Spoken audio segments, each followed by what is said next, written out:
Happy White History Month, where we are reviewing all of the fuck shit that white people have done over the years.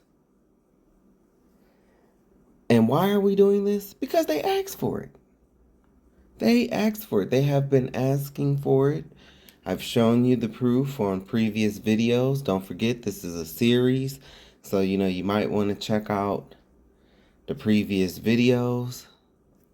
But I came across this.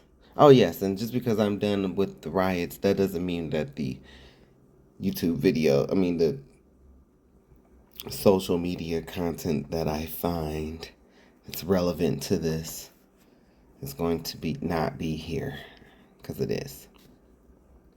So these people are a fucking trip. And please let me soothe your white insecurities.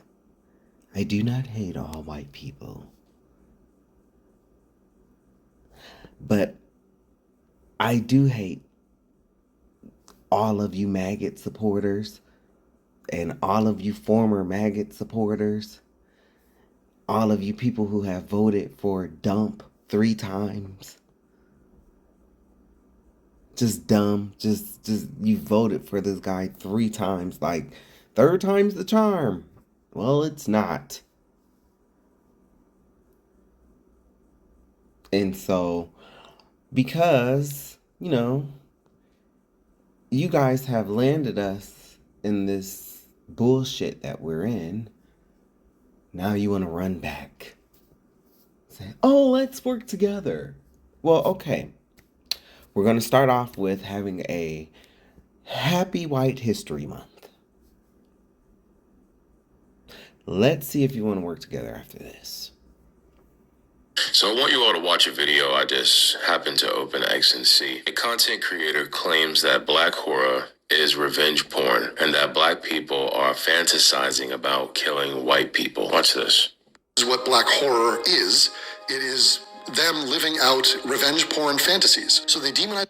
This is white fragility.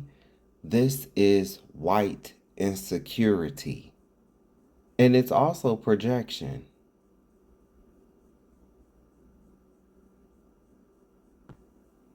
People are fantasizing about killing white people. Watch this.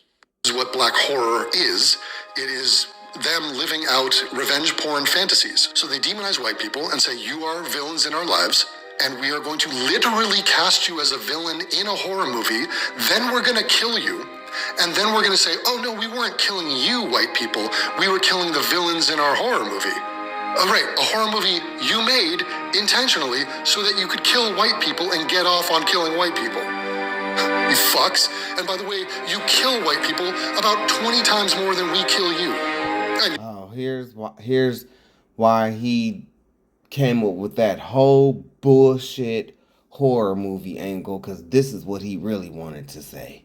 So let's hear what he really wanted to say, but he decided to use this bullshit ass movie angle. Groundbreaking, bro. Groundbreaking. You're so original. So that you could kill white people and get off on killing white people. You fucks. And by the way, you kill white people about 20 times more than we kill you. And you kill black people about 1,000,000 times more than we kill black people. You kill black people more than the Klan could ever dream of killing black people, or did.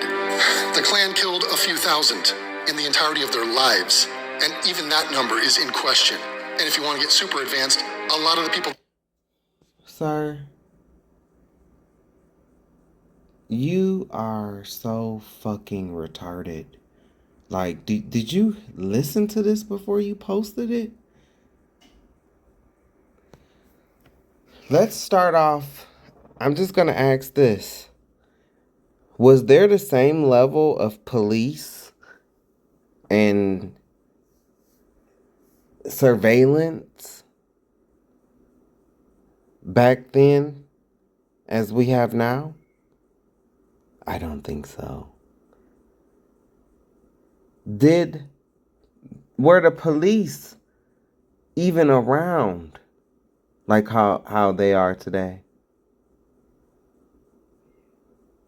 Were the police even there to count the bodies? See, that is why my work is important, because what I've been doing is I've been discrediting these very statements that this person is making. I'm discrediting these statements. I'm bringing you riots where it shows how white people grouped up in the thousands, just like you did in Virginia, in Charlottesville, Virginia. I'm not saying you grouped up in thousands, but y'all was deep. Y'all was deep with them torches. and while I'm torches, like, I mean, not even torches, like, what is they tiki thing, them little tiki thing, like, I don't get y'all. I really don't. I don't get y'all. Y'all don't get us. It's okay, but we are more accepting of y'all than y'all are of us. I mean, if you're gonna like group up like that, and I don't know, man, I would at least have some, I don't know, something cool, a fucking t-shirt wrapped around my machete, and I would have lit it on fire that way or something. That's cool, or a baseball bat with the t-shirt wrapped around it and have it burning, the machete burning on fire, you can see the flame. Now that's cool. You guys marching with these goddamn tiki things, y'all look like fucking golfers. I don't get y'all. Like, it's like, we're mad, but we don't want to look like we're mad. I don't know. But we're mad. We're mad. We're mad as hell. Because you're not going to fucking replace us. You're not. You are not going to replace us, damn it. Jesus Christ, holy hell.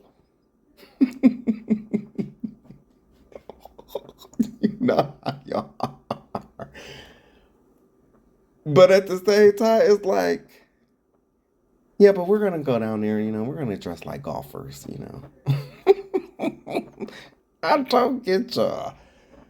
I don't. And it's the same with black people.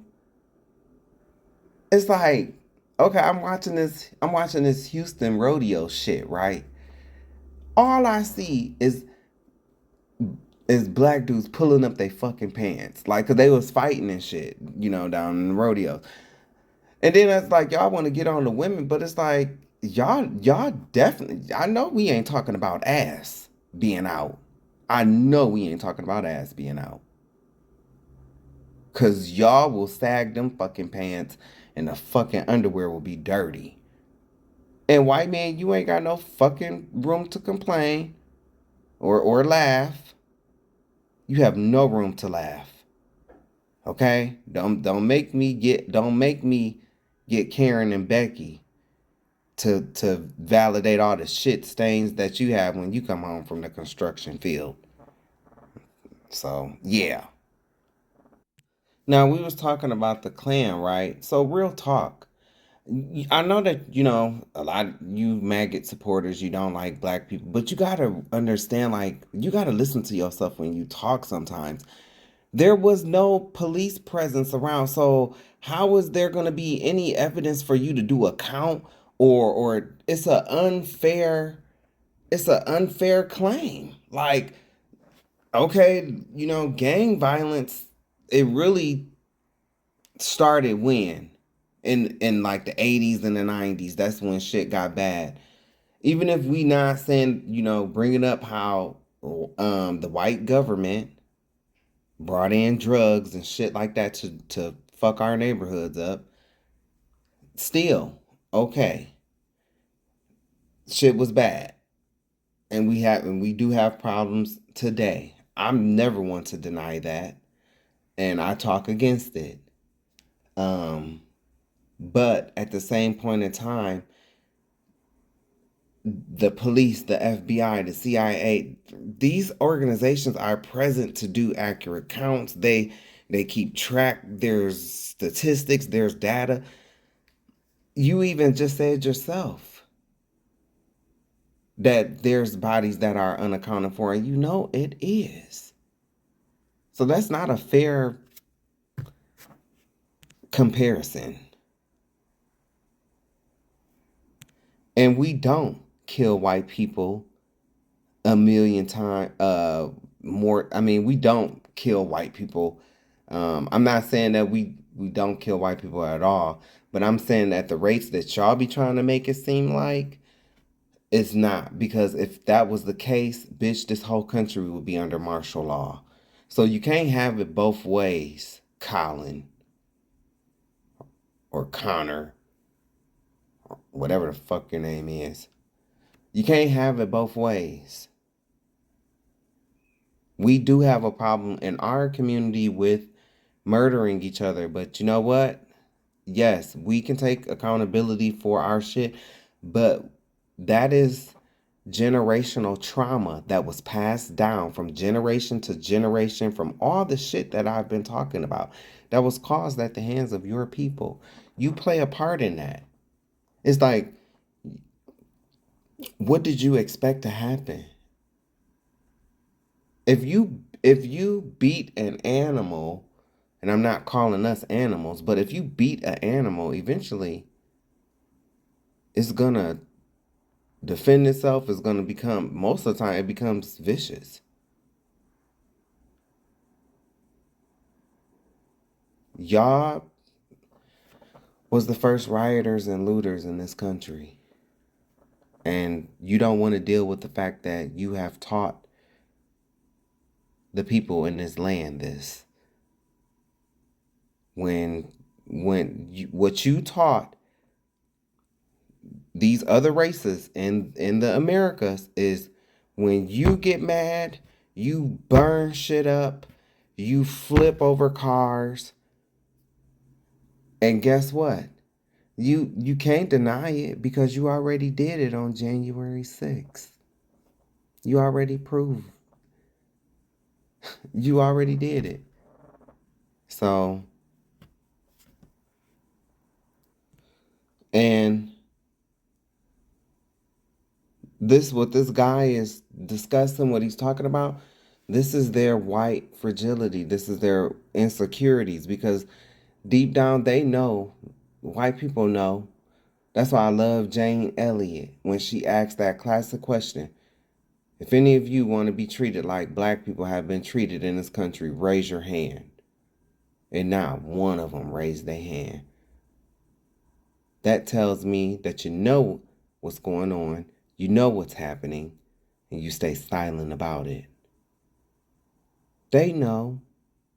You know what you have done, how you have acted, and you know that you wouldn't want it done to you. And when you think, even when you think it's gonna happen, or you riot, you turn violent. So this is, actually about you projecting. In the entirety of their lives, we kill black people. You kill black people more than the Klan could ever dream of killing black people, or did. That's an unfair comparison. Klan killed a few thousand in the entirety of their lives, and even that number is in question. Yeah, that number is in question because the same police that we have now, the same tools, the same technology, is not the same resources, technology, and departments that we have now. Even within these departments, they would deploy the National Guards to protect the white mobsters, not protect the black people. And I've been showing that by reading the riots. Why am I not calling you all out your name? because today is Sunday and I actually had some time to rest. If you want to get super advanced, a lot of the people that died deserve to die. All right, now let's deal with his argument logically. First, the idea that a lot of people that deserve to die, a lot of people that died deserve to die. So, okay. The children that died, I read a story about 21 boys that was left in a school to burn. They deserve to die. Children. But see, he can say that though. He can say that. But when I turn around and say, where's a gas chamber when you need one? Not just for y'all, but for EJ, for Magic Johnson's son too. Put his ass right in the gas chamber.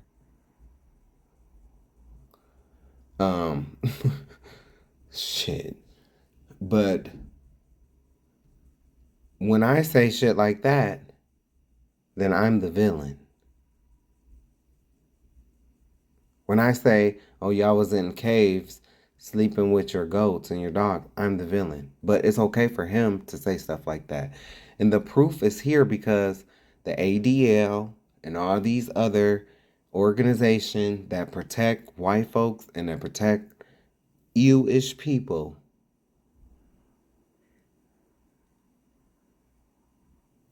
it's already here. Let's see what he got to say. That black horror is revenge porn is already a misunderstanding of horror genre in general. Black horror, especially modern films, are not about random violence. They're strategic. They reflect power, history, social tension. When you see films where white characters are villains, it's not fantasy.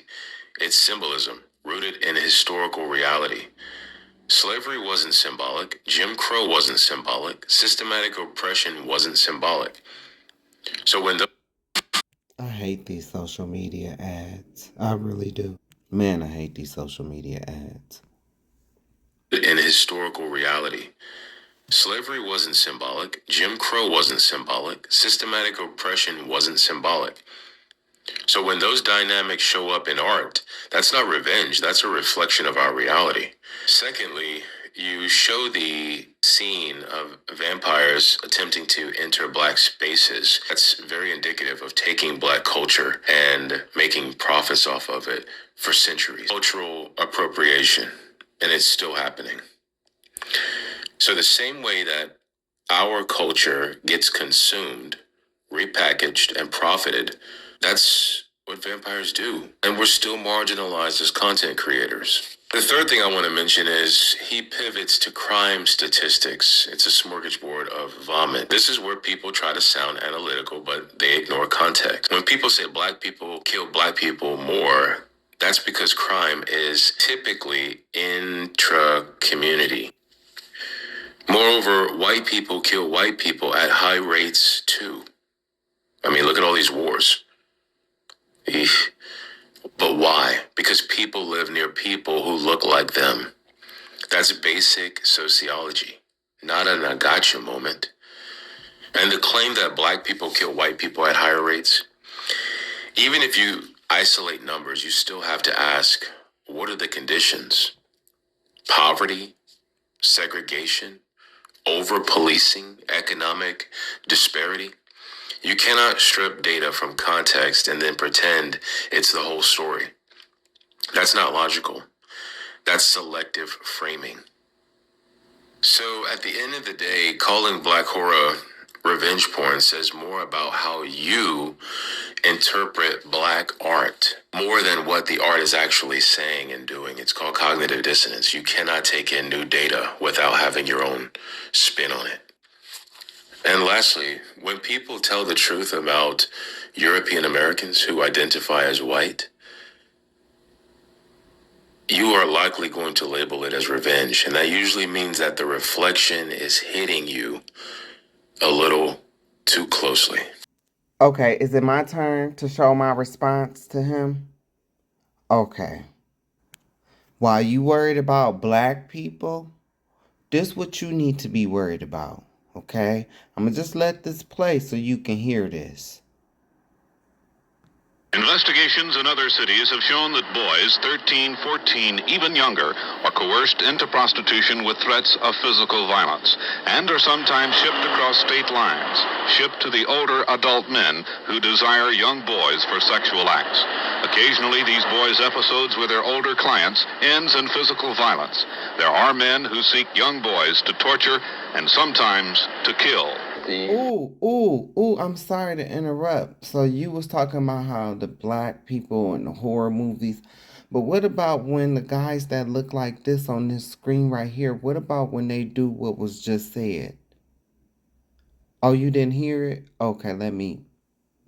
To prostitution with threats of investigations in other cities have shown that boys 13, 14, even younger are coerced into prostitution with threats of physical violence and are sometimes shipped across state lines, shipped to the older adult men who desire young boys for sexual acts. Occasionally, these boys' episodes with their older clients ends in physical violence. There are men who seek young boys to torture and sometimes to kill. So that's real. What you was describing was movies and Hollywood and magic and smoke and mirrors and people who sit in the room and write a plot. That what I'm playing for you is real life. And those adult men are usually white men, as you're about to find out, that look like this guy right here. What about that? No child is safe around you. What about that? The President's Commission on Obscenity found, this is the commission that Richard Nixon repudiated, it mentioned in passing that child pornography was a phenomenon of the abuse of children, and then went on to say that for every female prostitute of any age in the United States, there are 9 boys underage who are prostitutes. And there was a call boy ring operated out of New York City, which had phone hookups with Houston, Atlanta, Los Angeles, New Orleans, Washington, D.C. And that callboy ring had a list of 10,000 clients who could call and with a credit card purchase a boy. Oh, so men that look like you that was, speaking on the last video about the horror films and how black people fantasize about, killing white people. Well, what about how you make your fantasies come true? And you just pick up the phone at your hotel rooms and you will order young boys to have sex with and torture and then kill. What about that? That's not that what you were talking about with the black people. That was movies. That was okay. That was fantasy. Even if some people do have those fantasies, that's still fantasy. But what I'm showing here is that happened for real. This is happening for real and it's still happening for real. What about that?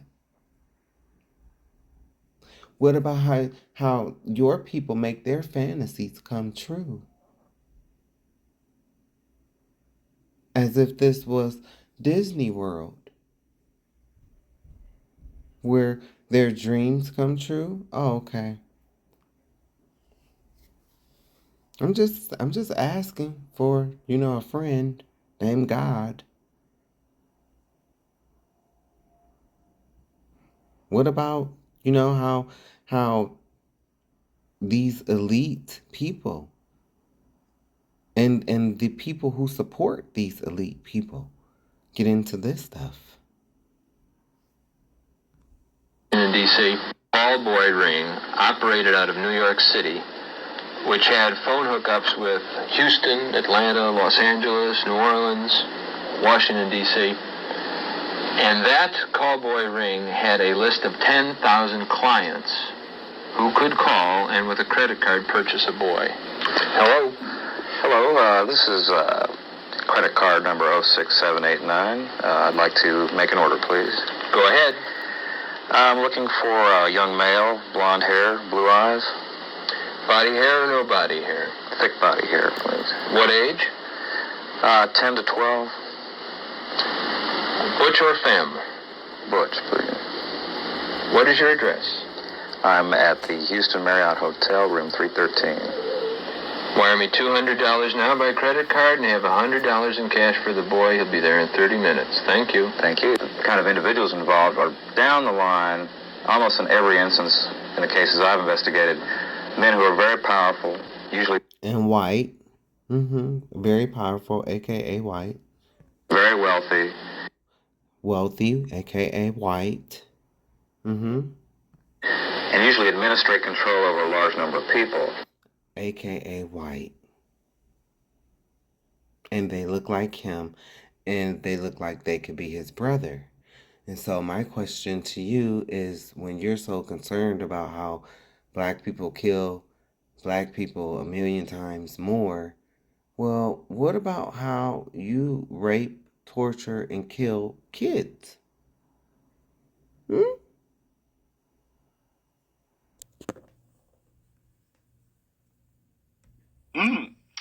How you coming on that novel you working on? Huh? Got a big stack of papers there? Got a nice little story you're working on there? Big novel you've been working on for 3 years? Huh? Got a compelling protagonist? Huh? Got a obstacle for him to overcome? Huh? Little story brewing there? Working on that for quite some time, huh? Yeah, talking about that 3 years ago. Yeah, been working on that the whole time. Nice little narrative, beginning, middle, and end. Some friends become enemies, some enemies become friends. Yeah. At the end, your main character is richer for the experience. Yeah, you got to... No, you deserve some time off. The kind of individuals involved are down the line, almost in every instance, in the cases I've investigated, men who are very powerful, white, usually very wealthy, white, and usually administrate control over a large number of people. white. 16-year-old boy came to us telling how he'd started as a prostitute at age 12 and now is employed by a large Houston corporation. The corporation pays him from a well-covered slush fund. I'm working right now, with the corporation. And What's that? How's that work? well, when their executives or their business people are in town, White. They're sent to our apartment, and we entertain them while they're here. Okay, what's that entertainment usually involve? What do they usually demand, or what do they want? Well, it's all kinds of sex and perversions. There's no two alike. I've decided that. Okay, what's that entertainment usually involve? What do they usually demand, or what do they want? Well, it's all kinds of sex and perversions. There's no two alike. I've decided that. Okay, what's that entertainment usually involve? What do they usually demand, or what do they want? Well, it's all kinds of sex and perversions. There's no two alike. I've decided that. Becky, your son is sucking maggot Peters. Your son is sucking on maggot Peters. Oh, I'm sorry. I saw, I was colored and use whites. Becky, your son is sucking on maggot cocks. What's that entertainment usually involve? What do they usually demand, or what do they want? Well, it's all kinds of sex and perversions. There's no two alike. I've decided that. Subsequent to the making of this interview, this boy's mutilated body was found. It's closely attached to the major financial, White. commercial, White. industrial, White. educational White. institutions of our society. White. It's run to the major financial, commercial, industrial, educational institutions of our society. Now, who run those? Who run those? Who run those institutions? white folk. You always have. You bragged about it. Don't tuck your brag in your britches now. Oh, don't tuck your brag in your britches. You bragged about it for years. Oh, yeah, you niggers need to pick yourselves up like us. That's why we dominate in the corporate world. Oh, but now, here we go. Now it's, well, everybody. I mean, they doing it too.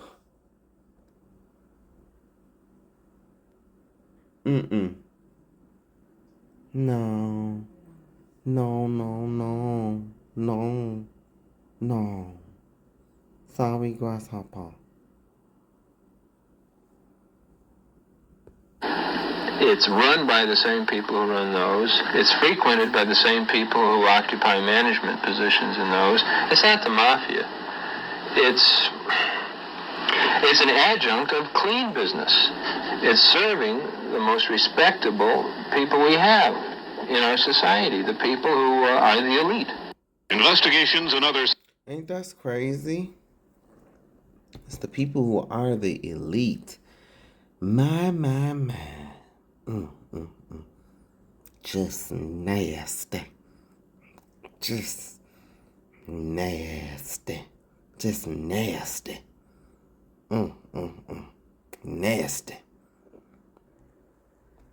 Why would descendants of the transatlantic slave trade get reparations to leave if they were never in slavery? Oscarville, Georgia, 1912. White mobs violently expelled the entire black population. The land was later submerged under Lake Lanier to erase the evidence. East St. Louis, Illinois, 1917. Over 100 black residents were murdered in a white mob attack. Homes and businesses were burned while police stood down. Tulsa, Oklahoma, 1921. Black Wall Street was burned to the ground by white mobs with support from law enforcement. Up to 300 were killed. 35 city blocks destroyed. Rosewood, Florida, 1923. Did you hear what he just said? Law enforcement helped. So when that guy said that the Klan killed less people than we have, it's like you talking about the same Klan that had the help of the law enforcement on their side. You talking about that Klan? The white mob destroyed the entire town. After a false accusation, survivors fled to the woods, never returned. Detroit, Michigan, Paradise Valley, 30s to the 50s. Redlining locked blacks in the overcrowded zones. Later, I-75 was put right through the heart of Detroit's black business district and cultural center. We will talk about that. I-75, and you know Detroit, that's my stomping grounds. Love you, Detroit. Because, you know, I-75, it come from Detroit and go right down into Toledo. And the same thing happened in Toledo. They strategically put I-75 in the black district area, the black business district area of my little hometown, Holy Toledo. Yes, they did. Chicago, Illinois, Black Belt, 1930s to the 40s. Redlining confined black families to overcrowded housing. Banks refused to lend. The city created laws for residential segregation based on race. Vanport, Oregon, 1948. A flood destroyed housing for 18,000 residents, mostly black war workers. The government failed to warn them. No rebuilding followed. St. Louis, Missouri, Mill Creek Valley, 1959. The city demolished 5,000 black homes in the name of urban renewal. 20,000 residents were displaced without replacement housing. Miami, Florida, Overtown, 1950s. I-95 was put right through Overtown, a thriving black community. Residents and businesses were evicted, never compensated. Durham, North Carolina, Haiti District, 1960s. A self-sufficient black business district was wiped out by highway construction. No restoration or reparations were ever provided. Philadelphia, Pennsylvania, move bombing, 1985. The city dropped a bomb on a black home, killing 11 people, including 5 children. 65 homes in the black neighborhood were destroyed. Baltimore. Now, I gotta replay that, because did you hear that? Tulsa was not the only city that they dropped bombs on.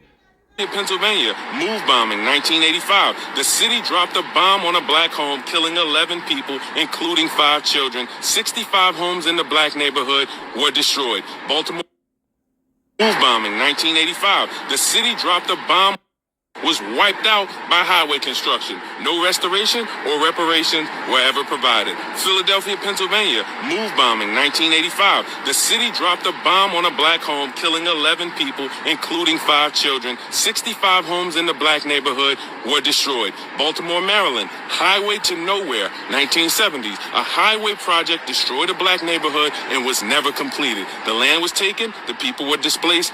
The road project totally abandoned. So, yeah, that happened in 1985 in Philadelphia, Pennsylvania. It's called the move bombing. And I've talked about this in a previous video, or I've shown, at least, I read about it. Yeah, no, I read about that. So you can watch the previous videos and see the information on that. After slavery, black Americans built entire towns from nothing. Doctors, lawyers, hotels, hospitals, thriving communities. White mobs burned most of them to the ground. They say never forget about everything else, but always exclude the history of black Americans from that idea. Over 50 black towns were destroyed in America. Here are some of them. Never forget.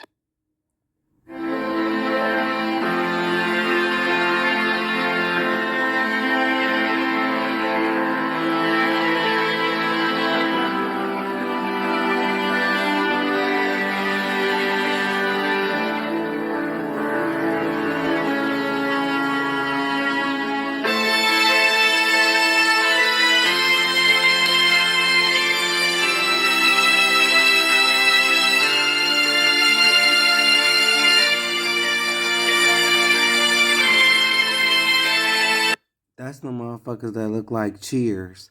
Man, I sang a whole song. I talked about each of these events. Each of them.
Yeah, now this is speaking of towns.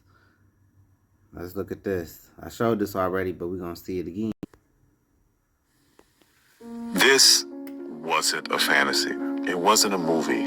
This was a real place, a black fortress in the middle of one of the most racist states in America. A place where Jim Crow had absolutely no jurisdiction. People love to talk about towns that were burned, and you know some of the names: Tulsa, Rosewood, Wilmington, North Carolina. We share the pictures of the smoke and the ruins because it fits the story that we've been taught that everything we've ever built, they destroyed it. But that doesn't tell the complete story. There was a town that they couldn't burn, a town that stood for nearly a century as a living, breathing proof that black people did not need integration to survive. All they needed was infrastructure. This is the story of Mound Bayou, Mississippi. And if you ever wondered what it looked like when a community is your blueprint. So to understand how a place like this could even exist, you have to go back to a bit of a paradox. You have to go back to a plantation called Davis Bend.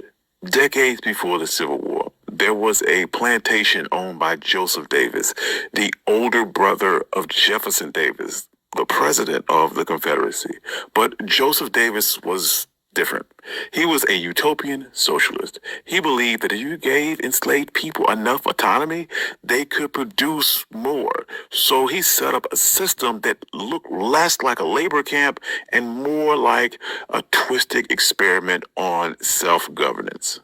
Enslaved people had their own court system with their own judges and juries to settle disputes. They were trained to be managers. They learned how to keep complex ledgers, how to negotiate contracts with steamboat captains, and how to run a massive agricultural enterprise. Growing up in this system was a young man by the name of Isaiah T. Montgomery. He was more than just a laborer. He was a secretary. He was in the room where deals were being made. He saw the paperwork, and he learned the hidden language of capitalism. When the Civil War ended, Isaiah looked around at the chaos of Reconstruction and saw the violence rising. He saw the Ku Klux Klan forming, and he realized something profound. Integration was a trap. As long as black people lived under white jurisdiction, they would never truly be free. As long as black people lived under white jurisdiction, they would never truly be free. As long as black people lived under white jurisdiction, they would never truly be free. He didn't want to fight for a seat at the table. He was trying to build his own damn house. He knew that he couldn't just take the land. He had to make a deal with the system. So in 1887, he found a surveyor's map and pointed to a spot in the Yazoo Delta, a place that no one wanted. It was about 840 acres of nightmare. It was thick with timber, swamp water, and black bears. The mosquitoes were so thick that if you waved your hand, you'd catch a fistful. The Louisville, New Orleans, and Texas Railroad owned the land, but they couldn't do anything with it because no white settlers were desperate enough to clear it. So Isaiah Montgomery put on his suit and went to the railroad executives and made them a business proposition. He said, "You have a railroad going through a useless swamp. Sell it to us. We'll clear the trees, we'll drain the water, we'll plant the cotton, and we'll turn your empty track into a gold mine." The white executives simply saw dollar signs. They thought they were taking advantage of a desperate people. They had no idea they were funding a fortress. Montgomery would purchase the land for $7 an acre. But here's where the genius part came in, and the part that changed history. He set up a charter for the town. The policy included that the land in Mound Bayou could only be sold to other black folks. Think about that. He used the exact same restrictive covenants that white neighborhoods like Levittown used to keep us out, but he flipped that weapon. He used it to keep the oppressors out. This created an invisible wall around his town. If you didn't own the land, you couldn't vote in the town elections. If you couldn't vote, you couldn't be the sheriff. You couldn't be the judge. By controlling the land, you controlled the law. He moved with some urgency. He knew that they were on a race against time. The first settlers crept through in rough shanties, fighting off malaria and wild animals while clearing the trees by hand. But within a decade, the swamp was gone, and the place was a bit of a miracle. By 1907, if you walked through the streets of Mound Bayou, you wouldn't have seen the struggle. You would have seen power. There were 13 black-owned stores. You would see 3 cotton gins humming with machinery. You would see a train depot that was busier than some of the white depots in neighboring towns. They even printed a newspaper, The Demonstrator, because if you didn't control the media, someone else would write your story for you. They even printed a newspaper, The Demonstrator, because if you didn't control the media, someone else would write your story for you. If you didn't control the media, someone else would write your story for you. But this isn't just about buildings. The town also closed the loop on economics. In most places, a black farmer would grow his cotton, but he'd have to take it to a white gin to be processed. The white owner would then cheat him on the weight, and then he would take his money to a white bank where they would charge him predatory interest, and he would spend it in a white store that wouldn't even let him try on shoes. Every black dollar went into white hands immediately. But Mound Bayou changed that. The cornerstone of this strategy was the Bank of Mound Bayou, founded in 1904 by Charles Banks. They called him the Wizard of Finance. He understood that freedom wasn't real unless you could fund it. When he opened the bank, it wasn't just a place to store cash. Farmers from all over the Delta, even outside of the town, started to bring their money to Charles Banks because when he walked to the lobby, they were treated like human beings. They could get a loan to buy seed or equipment without signing away their dignity. And that money stayed within the town. The bank lent that money to the grocer hired a carpenter, the carpenter played the doctor, and the dollar circulated 5, 6, 7 times before it left the community. But the greatest test of this infrastructure wasn't just banking, it was survival. During the 1940s, if you were black and you got sick in the Mississippi Delta, you were in trouble. White hospitals would not take you, or you were thrown in the basement ward with no heat and no nurses. You could die from a simple infection because you were on the wrong side of the color line. So Mound Bayou decided to build a healthcare system. They didn't ask the government for a grant. They went to fraternal orders. We often forget groups like the Knights and Daughters of Tabor. These were secret societies, benevolent orders where the members paid small monthly dues, mostly nickels and dimes. It was the original crowdfunding. They pulled together these nickels and dimes into a massive war chest and built the Taborian Hospital in 1942. This place was state-of-the-art for the time. It had x-ray machines, incubators for premature babies, sterile operating theaters that rivaled anything in Memphis or Chicago. They hired black surgeons and paid them top dollar, and they had black nurses in crisp white uniforms. For a sharecropper who spent his whole life being called boy, walking into a black hospital had to be a life-changing experience. The man running this hospital was Dr. T.R.M. Howard. He knew that you couldn't just have a healthy body in a sick society. You had to fix the politics too. So he turned Mound Bayou into a headquarters for the civil rights movement in the Delta. He launched Regional Council of Negro Leadership. Every year they would hold massive rallies in a field just outside of town. Sometimes up to 10,000 people would attend. Dr. Howard would get on stage and give them practical instructions on how to use their economic power. And this is where slogans like "Don't buy gas when you can't use the restroom" would come from. This was years before the Montgomery bus boycott, and he was teaching people that their wallet was a weapon. And if a gas station wouldn't let you use the restroom, you could keep your money in your pocket and keep driving. See, when you start messing with the money, the system begins to fight back. In 1954, the Supreme Court... See, when you start messing with the money, the system begins to fight back. Keep your money in your pocket and keep driving.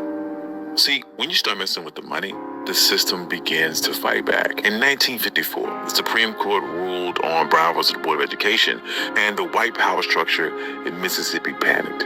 They formed the White Citizens Council. These were bankers, politicians, merchants. They were called the middle class Ku Klux Klan. And they decided to use financial warfare to attempt to crush the movement. They initiated something called a credit freeze. They made a list of every activist, every member in NAACP, every person who dared to speak up. And they called banks and they said to call in your loans. This why I'm just being real with you. Like, you know, when people get to talking about their credit score and oh, I'm, better than you because my credit score is a 800 and, I got 2 homes, and they could claim eminent domain and take your home. That's what these people do. If they want it, they're going to get it. If you don't pay the taxes on that land, even after you done purchased it, did everything, it's like, I shouldn't even really have to pay taxes on this for real. I done bought the land. And I'm paying taxes to a government that broke over 500 treaties that never rightfully paid for the land in the first place. So, in a spiritual sense, that's a bad deal. And I often wonder, like, do people think about that? Seriously. White folk, they gonna deflect and come up with all kind of excuses, but I'm talking to my black folk. You know that this land was stolen, and they never paid for this land. So think about it. When you go to these banks and you make these deals for these homes, it's like, yeah, the bank might own the home, but the land is stolen. It's like blood diamonds. And it get extra crazy when, you find you done built a house over a burial ground. That's They could listen to how dirty they was. That's why I'd be like, people that be talking about their credit scores, just like, baby, you have no idea. These people are something else. The elite of their people. And they decided to use financial warfare to attempt to crush the movement. They initiated something called a credit freeze. They made a list of every activist, every member in NAACP, every person who dared to speak up. And they called banks and they said... So do you see why the credit freeze was even invented? The credit freeze was invented just to try to stop us. Damn. To call in your loans. Suddenly, black business owners had 24 hours to pay off debts they thought they had years to pay. Farmers went to buy seed and were told their credit was no good. Sharecroppers were kicked off their land. They tried to starve the movement into submission. And this is where the infrastructure of Mound Bayou saved the day, because Dr. Howard and his lenders didn't have to beg for mercy. They could look at the map and they organized what they called an anti-freeze fund. They reached out to the Tri-State Bank of Memphis and other black-owned institutions, and they moved massive amount of capital into the Delta. When a white bank called in a loan on a black activist, Dr. Howard could step in and say, we will take on that debt. They would pay off the white bank and refinance the loan for the black institution. This kept storekeepers stocked, this kept mortgages current, and this kept black trucks moving. But these type of efforts don't make headlines. It wasn't a march. It was a wire transfer. That wire transfer saved the movement. It bought them time. And in a long war, time can be the most expensive commodity. This black fortress protected people in ways that went beyond money. When Emmett Till was murdered just a few miles away, the trial was a dangerous farce. Black reporters and witnesses were threatened with death if they testified. Where did they go? They went to Mount Bayou. Dr. Howard turned his home into a command center. He set up an armed guard. He had a safe house. Mamie Till Mobley, Emmett Till's mother, even stayed there. They would drive them to the courthouse every morning to face that horror, and then drive back to Mount Bayou at night to sleep in the only place where the sheriff couldn't let the lynch mob in. And this brings us back to the image of that sheriff on the train platform that we began with. Now, what you need to understand, is that what happened in Mount Bayou wasn't magic. It wasn't a utopia where everyone got along perfectly. It was a real place with real issues, but it was a proof of concept. So it was a little hood. That's what he's saying. It's a little hood. That's all right. We like a little hood. We like a little hood. It proved that poverty and chaos that we saw in other places wasn't natural. It was engineered. And when you remove the artificial weight of white supremacy, when you allow black people to own land and control the bank and police their own streets, we didn't just survive, we thrived. We built hospitals, banks with surplus capital. We built towns that were safe, clean, and more prosperous than the white towns that were attempting to destroy us. And Mount Bayou, it's still here today. It's smaller.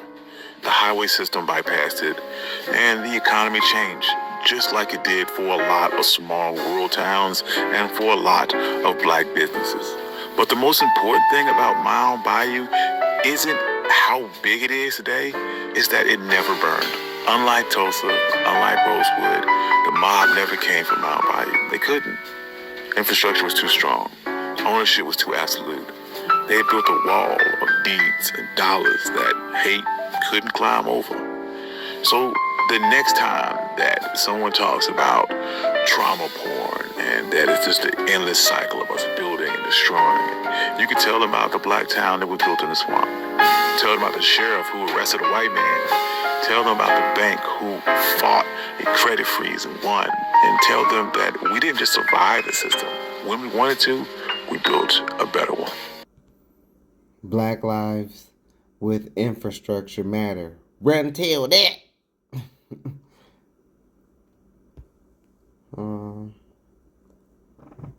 I was born in Mount Bayou in 1946. My grandparents had a farm near.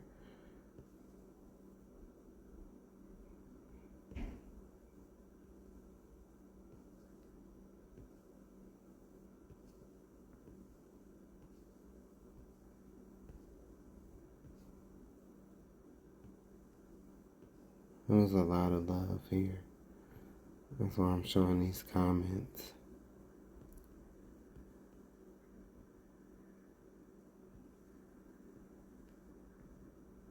It's 1850, Missouri. Robert Newsom buys a 14-year-old enslaved girl. Her name is Celia. On the journey home, he rapes her. She's his property now.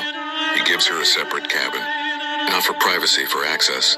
He comes whenever he wants. She can't say no, she's enslaved. For 5 years it continues. She becomes pregnant, gives birth to his child. Pregnant again, another child. 2 children born from rape. She's 19 now, pregnant a 3rd time. Her partner George finds out Newsom is the father.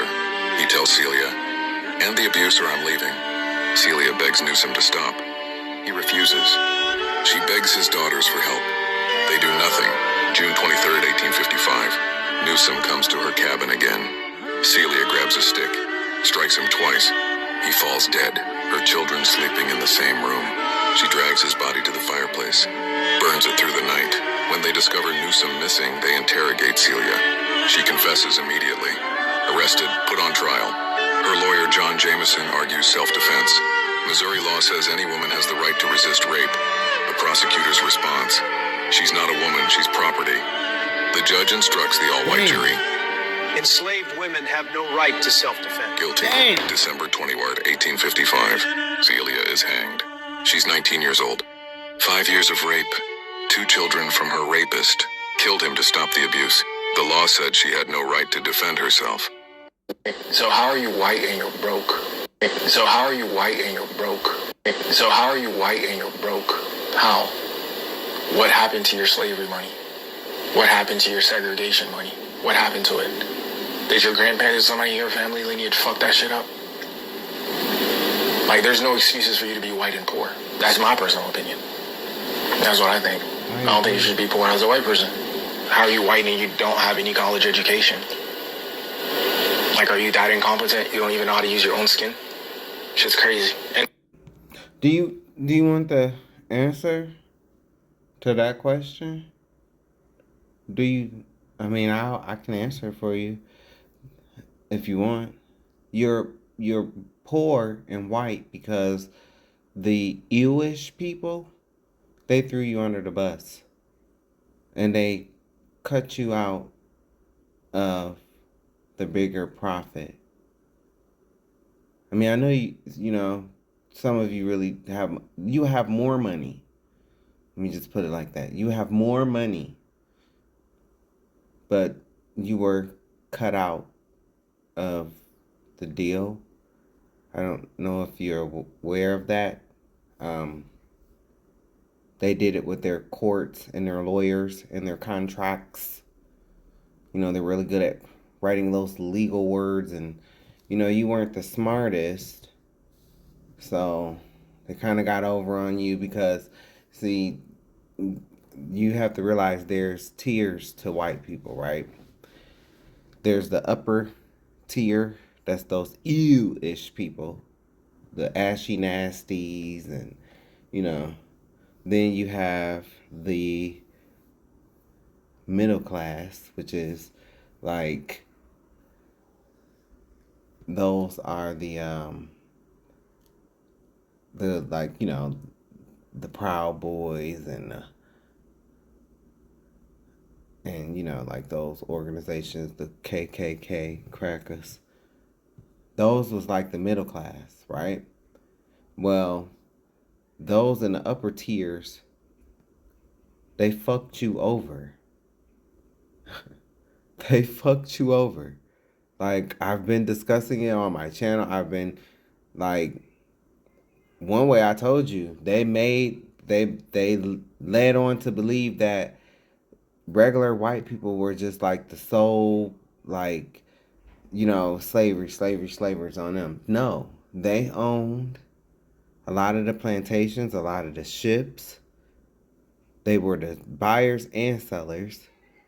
The slave markets used to close down on Jewish holidays. That's how involved they were.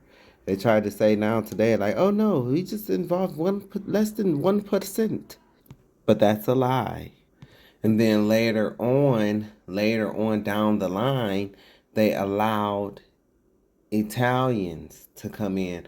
And then they became the lowest tier. The Irish and the Italians, they became the lowest, like, you know, class of white people. Irish, it was Italians and then Irish. Irish was the complete bottom, you know. Even the Italians could turn to the Irish side. We better than you, you know, type of thing.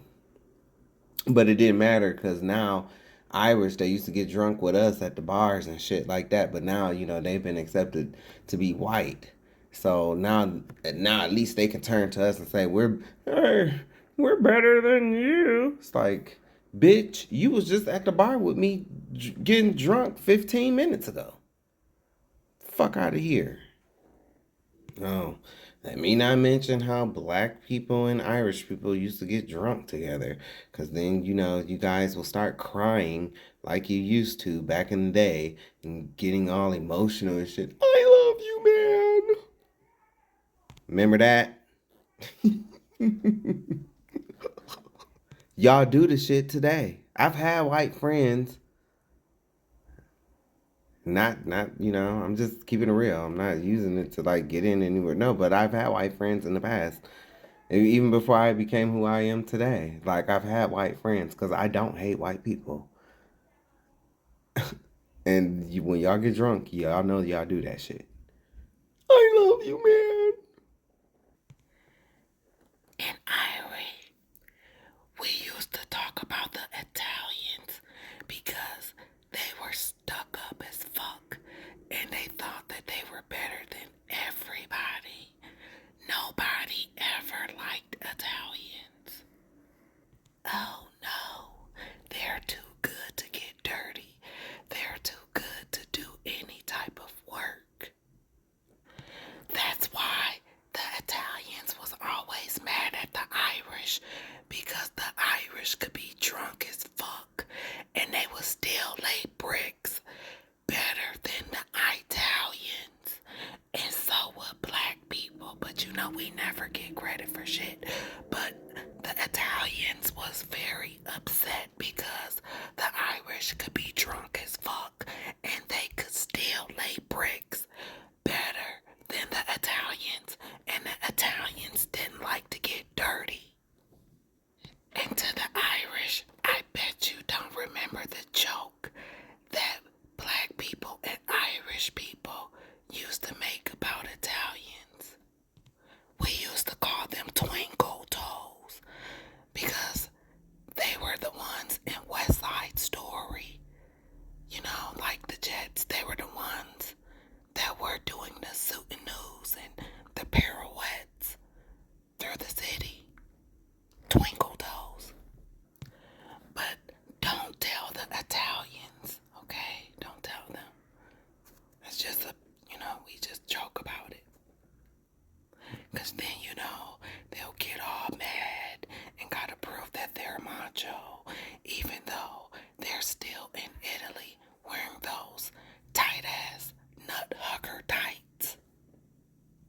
machine guns, and it'll be another Valentine's Day massacre. Yeah, so, the Italians were brought in and, you guys became the gangs, It's the 1920s. Jim Crow bans black families from white beaches. Police chase children. Signs say, no coloreds allowed. Some beaches even hire mobs to enforce it. In 1922, Oklahoma, John See, you were the mobs, the Italians. T. Bailey buys riverside land. He builds the Black Pearl, a safe haven for swimming, picnics, and joy. In 1934, Carolina, George Tyson buys the coast. He opens a resort where black families can finally walk the sand without fear. Music, laughter, barbecues, and freedom. The success of these beaches enrages white politicians and developers. They try to seize, flood, and destroy them. Some black beaches disappear forever, but Tyson's Atlantic Beach survives, protected by the families who refuse to surrender. These weren't just beaches. They were freedom, joy, and resistance. A place where black families could exist without fear, even under Jim Crow. That's what she told me. Why were they giving you the shots in the first place? It keep enough from having children. They said they didn't want us to have no children. Did it hurt you?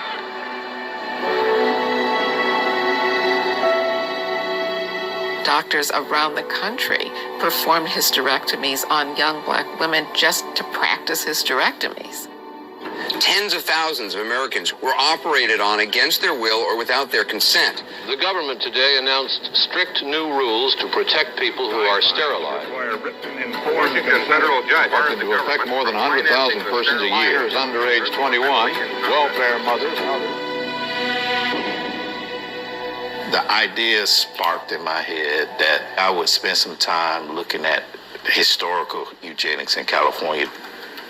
I started to Google and I saw an article that Cynthia Chandler had written. And so I immediately called her up. And I was like, is it true that there are people in the prisons getting sterilized? And she said, of course it's true. Yeah, I've seen that. And I've even talked about it. And going on in the female state prisons, and I believe it's in California. I've talked about this. We've heard from a lot of people about the surgeries that are happening on the inside. 14 slave masters walked into a kitchen. None of them walked out. This isn't a myth. It's a story history tried to erase. An enslaved woman worked there every night, silent, watching, remembering. One evening, the masters laughed, ate, and drank. They never saw it coming. By morning, 14 powerful men were dead. No witnesses, no mercy. Her name was Esperanza de Lima, and history buried what she did. When you shower, what's the first thing you wash? Okay, I definitely go hair first. Really? Hair first. Hair first? Hair first. Do you wash your hair every time? Yeah. With shampoo? Well, I only take like one shower every 6 days, so. So you start with hair? Start with hair. And then? Then I'll normally do conditioner, and then face wash. Then I get out. Oh, hell no. I know you How long is your shower? Like 4 minutes. I will be, listen, I have no shame. It's not my past, it's my present. And I'm not ashamed. I do not wash my body. At all? No. Wow. Wow. Wow. Oh my God. Absolutely not. Yeah. It's a waste of time. The soap like runs down you. Sure. And then Why do y'all all say that? Isn't that cute? But that's wrong! I don't know what the fuck is wrong with Jennifer, but honey. You just kind of. Yeah, that's what, because I said. The shimmy shake? Yeah, you shimmy it down. Shimmy And you know how the soap's like. Yo, absolutely. I'm on the same page. Like, I'm not on that train. not fully bored, but like I have a ticket. I just don't know if I'm hopping on, you know? I was told this was a safe space. No, there's no judgment. It's just kind of shocking. All right, so picking up on number 154, Madison Grant, cracker ass. Madison Grant, November 19th, 1865 through May 30th, 1937, was an American lawyer, zoologist, anthropologist, and writer known for his work as a conservationist, eugenicist, and as an advocate of scientific racism. Grant is less noted for his far-reaching achievements in conservation than for his pseudo-scientific advocacy of Nordicism, a form of racism which views the Nordic race as superior. As a white supremacist eugenicist, Grant was the author of The Passing of the Great Race, 1916. The book is one of the most famous racist texts. Adolf Hitler referred to the book as his personal Bible. Grant also played an active role in crafting immigration restriction and anti-miscegenation, interracial sex and marriage laws in the United States. 155. Human zoos or ethnological expositions were 19th and 20th century exhibitions primarily in Europe and North America that displayed indigenous people to promote colonialist, racist, and social Darwinist views of Western superiority. These degrading displays placed non-Europeans in simulated natural quote-unquote habitats, often alongside animals peaking between 1870 and 1940. They were used to justify colonialism by depicting, for example, African, Black, or indigenous people as quote-unquote savage or subhuman.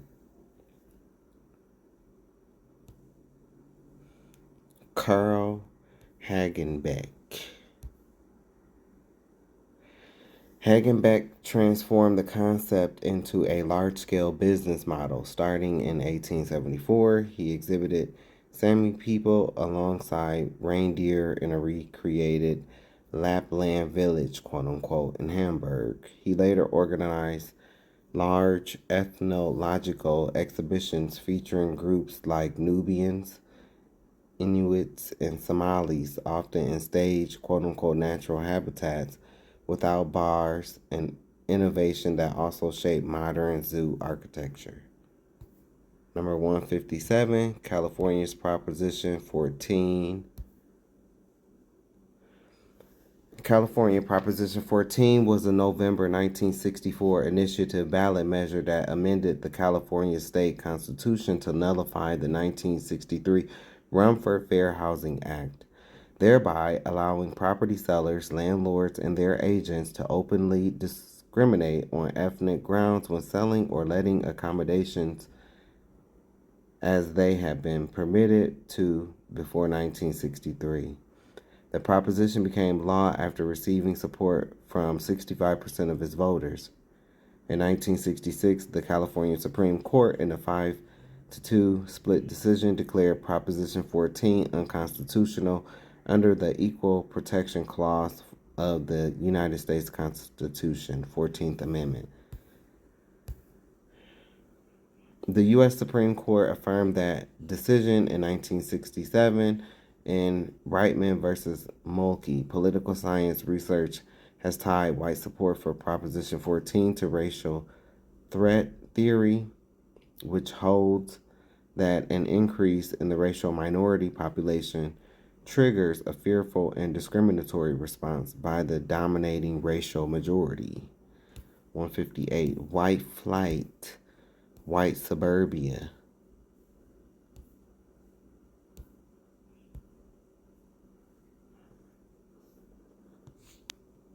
White flight refers to the massive post-World War II migration of white residents from diverse American cities to racially homogeneous suburbs peaking between the 1950s and 1970s. Driven by racism, fear of crime, and the Great Migration, This demographic shift caused significant urban decay, reduced tax bases, and intensified segregation, racial integration, prejudice. Resistance to the influx of black residents into previously all-white neighborhoods. 1910s through the 1970s coincided with the Great Migration, where black Americans moved north for opportunities, leading to white residents abandoning these areas. White suburbia in the U.S. emerged in the mid-20th century, characterized by massive post-World War II government-subsidized migration of white families from cities known as quote-unquote white flight, driven by racial exclusion, redlining, and restrictive covenants. These areas were engineered to ensure racial homogeneity, creating generational wealth through property ownership while excluding people of color. It's homogeneity. Origins, 1900s through the 1940s, early exclusive suburbs emerged in the late 19th and early 20th centuries, with developers using racial covenants to create white-only spaces. Federal housing policies in the 1930s and 40s solidified this by refusing to insure mortgages in diverse neighborhoods, redlining, which funneled investments into white suburban developments. Post-war boom and white flight, 1950s through the 1960s. Following World War II, suburban growth exploded, fueled by affordable housing like Levittown and federal highway expansion, enabling white residents to escape urban areas they perceived as experiencing decline. This era established the American quote-unquote dream of suburban home-owning middle-class life as largely synonymous with being white. Exclusionary mechanics. Developers and homeowners use restrictive deeds to prevent non-whites from purchasing, ensuring these areas remain mini sundown towns. Okay. Systemic advantages. Suburbia was designed to confer wealth through superior school systems and significantly home equity that increased faster than in urban areas, creating a structural intergenerational wealth gap. Shifting demographics, 1970s through present. While historically white, suburbia has become increasingly diverse, though many areas still struggle with segregation and disparities in wealth and education. How white people still benefit from slavery and genocide present day. Yes. Researchers and historians widely agree that white people in America still benefit from the legacy of slavery today. This benefit is primarily due to intergenerational accumulation of wealth and systemic advantages that were created by centuries of unpaid black labor and subsequent discriminatory policies. Wealth accumulation. Slavery was central to the U.S. economy, generating immense capital that benefited not just Southern planters, but Northern industries like textile mills, banking, and insurance companies. And guess who owned a lot of those companies? The profits from this era created a lasting racial wealth gap, with median household wealth for white Americans today being significantly higher than that of black Americans. But see, they just focus on the white to black. They don't focus on the ewish to white. Property ownership. Laws that prevented black people from owning land for generations, combined with post-slavery policies like sharecropping and discriminatory housing practicing, redlining, entrenched white property ownership. This has allowed white families to build and pass down significant generational wealth, infrastructure, and institutions. Many major American institutions and landmarks, including Ivy League universities such as Rutgers, Yale, Columbia, and Brown, Railroads and colonial cities were built with or directly financed by profits from enslaved labor.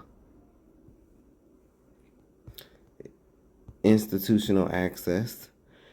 The wealth and power accumulated from slavery helped endow educational institutions and shape policies that initially excluded black folk, giving white Americans an early advantage in education and skill development.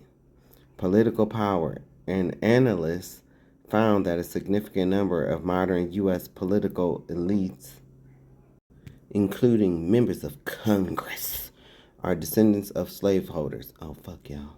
This has the potential to perpetuate economic policies that maintain existing wealth inequality. Social status. Slavery established a system of white supremacy that benefited white men and positioned them as social superiors, an ideology that has had lasting effects on American society and social outcomes. While contemporary white individuals did not personally own slaves, they continue to be the beneficiaries of a system that unjustly enriched their predecessors and established an enduring structure of inequality. Contemporary means belonging to or occurring in the present. 160. George bitch-ass Wallace, governor of Alabama. Wallace unsuccessfully sought the United States presidency as a Democrat 3 times, and once with the American Independent Party. He lost because he is a loser. Wallace's preoccupation with race was based on his belief that black Americans constituted a separate and inferior race. In a 1963 letter to a social studies teacher, Wallace stated that black Americans were inclined to criminality, especially atrocious acts such as rape, assault, and murder. Oh, all the things that they've done that I've read about. And, the video with them through the 80s and the 90s, and them with the young boys and being sent to the hotel rooms. Oh, because they've continued it. Because of a high incidence of venereal disease. Desegregation, he wrote, will lead to intermarriage, and eventually our race will be deteriorated to that of the mongrel complexity. But y'all was already mongrels. Wallace opposed desegregation and supported the policies of Jim Crow during the Civil Rights Movement, declaring in his 1963 inaugural address that he stood for segregation now, segregation tomorrow, and segregation forever. Well, you should have stayed your ass in the caves, I guess. History of the gun and racism, aka history of Esau's sword and the promises of Genesis 27 and 41. Shout out to all the black people who say the Bible is a white man's book, but will use the white man's gun. They use the Bible to enslave black people, and that is true. They also use the gun too, but that sure don't stop you from being strapped. I digress. The history of guns in the United States is deeply intertwined with the history of racism, white supremacy, and the control of black Americans and indigenous populations. From the colonial era through the 20th century, firearms have been used both to enforce racial subordination, and in response for self-defense by marginalized communities. This complex relationship has shaped many early American gun regulations, which often aim to maintain a white monopoly on power. Colonial and antebellum era. Slavery and control. More Genesis 27, verse 41, please, for Esau at table number 9. Slave codes. Early American gun control was primarily focused on preventing enslaved people and free black people from possessing firearms to prevent rebellion. Slave patrols, white militias, often sanctioned by law, were tasked with disarming black individuals and maintaining a white monopoly on power. Second Amendment roots. Some historians argue that the Second Amendment was influenced by the need to maintain state militias capable of suppressing slave revolts. Dred Scott decision, the Supreme Court's 1857 Dred Scott decision argued against citizenship for black people, partly because it would allow them to keep and carry arms wherever they went. You sure is right. Post-Civil War and Reconstruction Black Codes. Following the Civil War, Southern states passed Black Codes, which were laws explicitly designed to disarm black people, preventing them from defending themselves against white supremacists. Rise of the KKK crackers. The fairy dust of fairies was formed in part to disarm black people and enforce racial, that said Ku Klux Klan. Oh, well, same difference. Fairy dust of fairies, Ku Klux Klan, same thing. Was formed in part to disarm black people and enforce racial hierarchy through terror. 14th Amendment. This was in part a response to these codes aiming to ensure equal protection under the law for black people, including the right to own guns. 20th century and civil rights, Jim Crow laws. Throughout the Jim Crow era, many states used discretionary licensing laws to prevent black people from obtaining concealed carry permits even when they faced violent threats. Self-defense. During the Civil Rights Movement, many leaders and organizations such as the NAACP and later the Black Panther Party advocated for the right to arm self-defense against racial violence. The Mulford Act, 1967. California passed the Mulford Act, which banned open carrying of loaded firearms directly in a response to the Black Panthers Party's armed patrols in Oakland. The law was signed by Governor Ronald Bitch-Ass Reagan and supported by the NRA, demonstrating a moment where white conservative and gun rights interests coincided with restricting black access to guns. Modern era. Racialized gun laws. While many modern gun laws are not explicitly racist, historical ongoing disparities in enforcement mean they often have a disproportionate impact on black and brown communities. Gun ownership trends. In recent years, particularly in 2020, there has been a significant increase in gun purchases by black Americans, often driven by fear of racial violence and the need for self-protection. NAGA. Y'all think y'all so motherfucking slick. You just gotta squeeze it in there, huh? You think you're slick. You think you is slick. You think you're nickel slick, but I got your penny change. The National African American Gun Association, NAGA, has seen rapid growth, highlighting the long-standing thought often overlooked. What's funny? What's funny? Ain't nothing funny.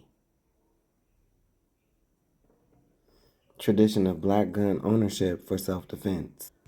The history of guns and racism shows that gun control has often been used to disarm black people, while gun rights have historically been prioritized for white Americans.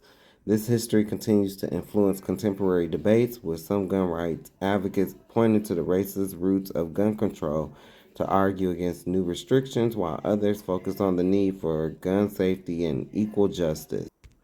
The racial history of American prisons.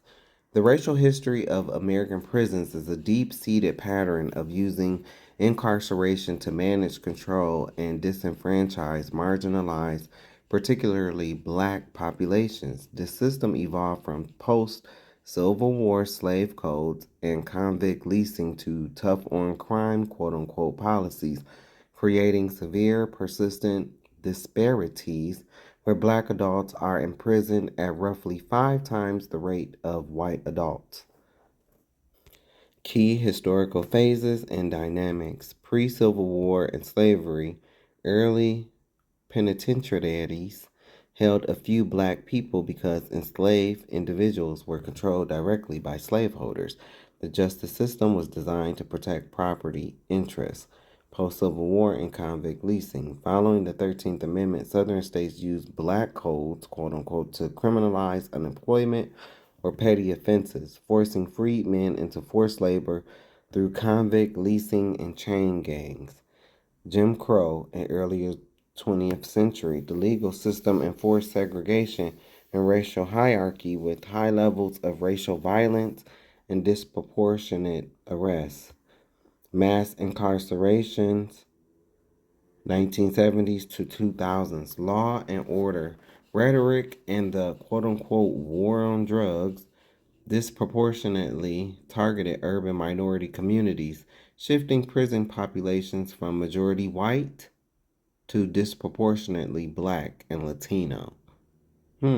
So they was white at first.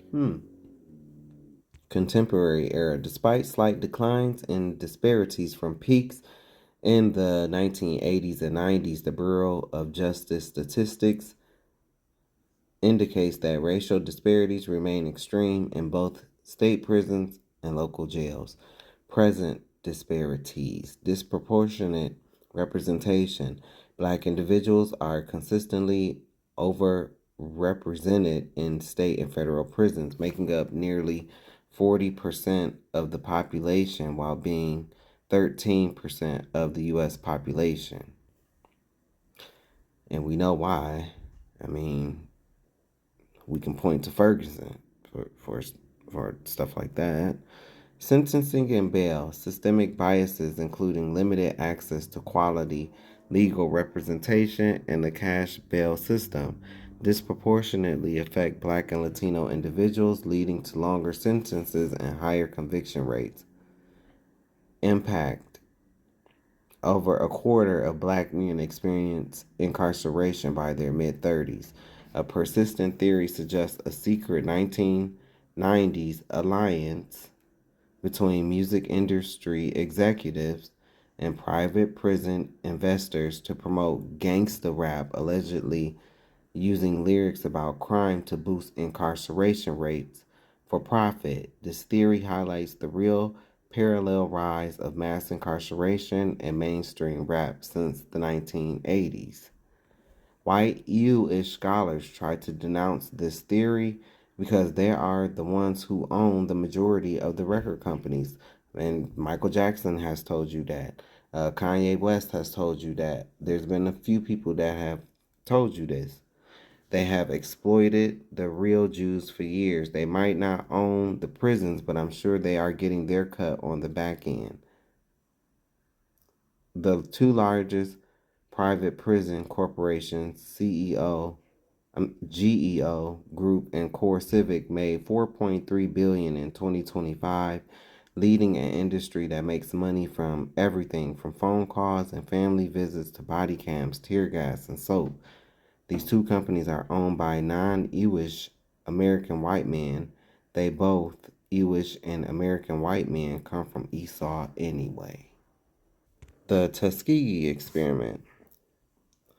The Tuskegee study of untreated syphilis in the Negro male, informally referred to as the Tuskegee experiment or Tuskegee syphilis study, was a study conducted between 1932 and 1972 by the United States Public Health Service and the Center for Disease Control and Prevention on a group of nearly 400 black men with syphilis. Researchers told the man they had come to Tuskegee to cure bad blood, but never told them they had syphilis, and the government doctors never intended to cure the men. The men were not informed of the nature of the study. Proper treatment was withheld, and more than 100 died as a result. And on the last video, I showed you about how the Army conducted secret experiments using mustard gas on black soldiers. I showed it on my last video. 164. Secret experiments on Black people. Many residents of the Pruitt-Eagle housing project in nearby North St. Louis neighborhoods witnessed something strange for a few years in the 1950s and again in the 60s. Men in protective suits regularly sprayed a mysterious mist into the air from the tops of buildings and spouts attached to vehicles driving through the predominantly Black neighborhoods. The U.S. government released documents in 1994 revealing that it had been spraying zinc, cadmium sulfide, a toxic substance, in St. Louis and other cities as part of a military experiment. Boston desegregation busing crisis. The desegregation of Boston public schools 1974 through 1988 was a period in which the Boston public schools were under court control to desegregate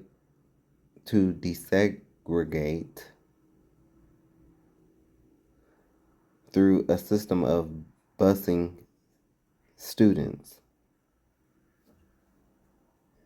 The call for desegregation and the first years of its implementation led to a series of racial protests and riots that brought national attention, particularly from 1974 to 1976, in response to the Massachusetts legislature enactment of the 1965 Racial Imbalance Act, which ordered the state's public schools to desegregate. W. Arthur Garrity Jr. of the United States District Court for the District of Massachusetts laid out a plan for compulsory busing of students between predominantly white and Black areas of the city. The hard control of the desegregation plan lasted for over a decade.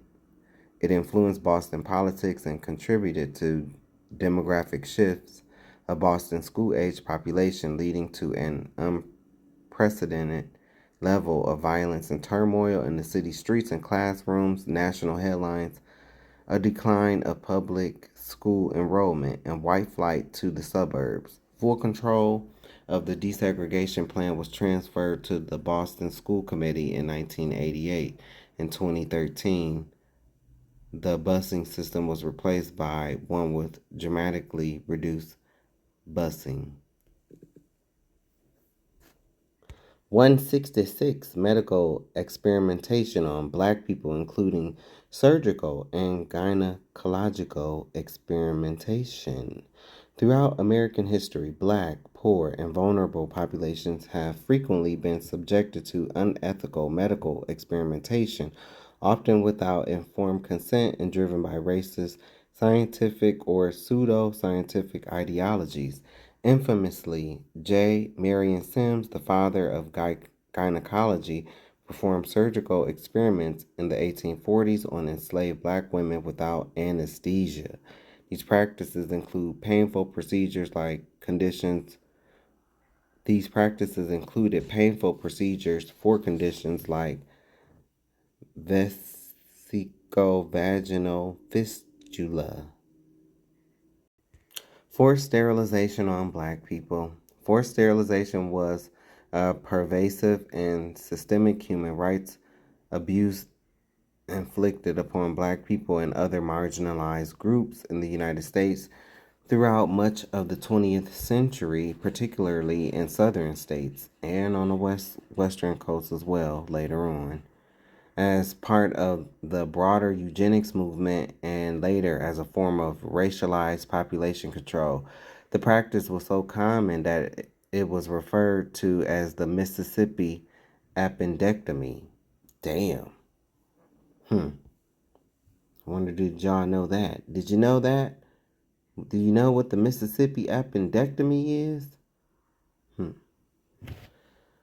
History and context. Eugenics movement, fueled by the pseudoscientific belief that undesirable traits like poverty or feeble-mindedness were hereditary. 32 states passed sterilization laws. Black people, people with disabilities, and the poor were disproportionately targeted. Systemic discrimination. While eugenics program declined in popularity after World War II, Following the exposure of Nazi Germany, similar programs which were modeled on U.S. laws, sterilization of black women increased in some southern states during the civil rights era as a means of maintaining white power and controlling the population of those on government assistance. Lack of consent.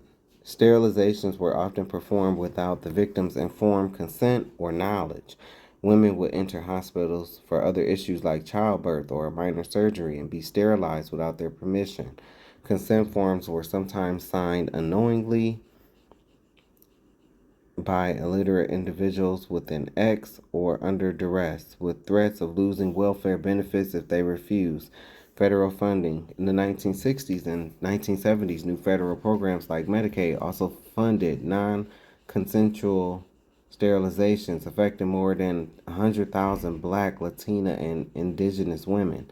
A 1973 federal lawsuit, Ralph versus Weinberger, brought national attention to the issue after two young Black girls, Minnie Lee and Mary Alice Ralph, were sterilized without their mother's informed consent in Alabama.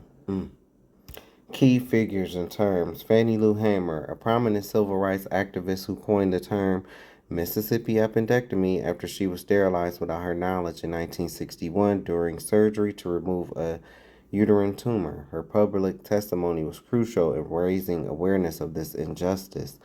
North Carolina, this state had one of the most aggressive eugenics programs with over 7,600 people sterilized between 1929 and 1974. Approximately 40% of the victims were Black, a rate disproportionate to their population share. In 2013, North Carolina became the first state to offer financial compensation to surviving victims of its programs. Mississippi appendectomy, a slang term for the forced hysterectomy and tubal ligations performed on poor Black women in the South. Ongoing legacy. The history of forced sterilization has had a lasting impact on medical ethics, trust in the healthcare system among minority communities, and the fight for reproductive justice. Allegations of coerced sterilization have continued into recent times, including reports from U.S. Immigration and Customs Enforcement, bitch-ass ICE, detention centers in 2020, demonstrating that the underlying issues of systemic discrimination persist. Number 168, eugenics and the history of sterilization of people of color and the history of fetal abortions worldwide. Oh yeah, I forgot to tell y'all. So I'm reading from a list, right? This list is started out as just a list of things, being celebrated for Happy White History Month.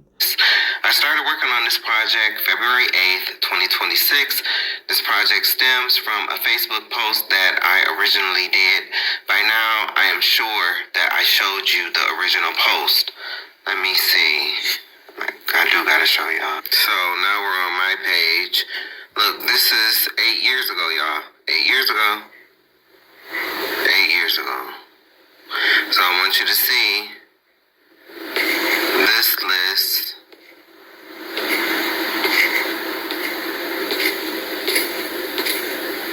Became everything that I'm going to talk about today.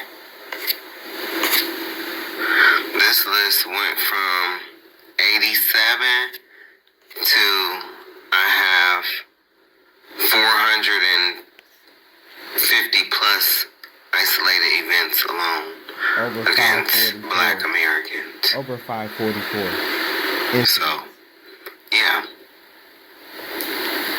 This is what I've been doing. And I started this page in 2016. I've been talking about this stuff and this information since before 2015, before I left my hometown of Toledo, Ohio. Because profit is never received in their hometown. Oh, I'm sorry. The first 544 things alone are atrocious acts done against people, Judah, Negroes, via the hands of white people, Esau, or white people's racist government. Let that sink in. The first 544 things alone are atrocious acts done against black people, Judah, Negroes, via the hands of white people, Esau, or white people's racist government. White people history of sex trafficking black people, men, women, and children. Early American colonists were largely white male, and some men resorted to force in order to procure wives. In 1910, the U.S. Congress passed the White Slave Traffic Act of 1910, better known as the Mann Act, which made it a felony to transport women across state borders for the purpose of prostitution or debauchery, or for any other immoral purpose. The act was believed to have excluded victims who were not young white victims, as women of color were often blamed, arrested, and incarcerated. In a 2-year review of all suspected human trafficking incidents across the county, 94% of sex trafficking victims were female, 40% were black, and 24% were Latin. In King County, Washington, 52% of all child sex trafficking victims are black, and 84% of youth victims are female, though black girls only comprise 1.1% of the general population. In King County, Washington, 80% of sex buyers are white men. A 2017 study on sex buyers in Minnesota found that the majority of top buyers in their state are white, middle to upper class married men. In a 2012 study of men who use the internet to buy sex, researchers found out that virtually 85% of the buyers were white men. In 2017, there were an estimated 79,000 child sex trafficking victims in Texas, according to a 2-year research study by the University of Texas. In 2018, an estimated 10,000 people in New Mexico are being sexually victimized by traffickers every day, according to KRWG News. California human trafficking crackdown leads to 600 arrests and 170 victims rescued, including children. Los Angeles, KABC.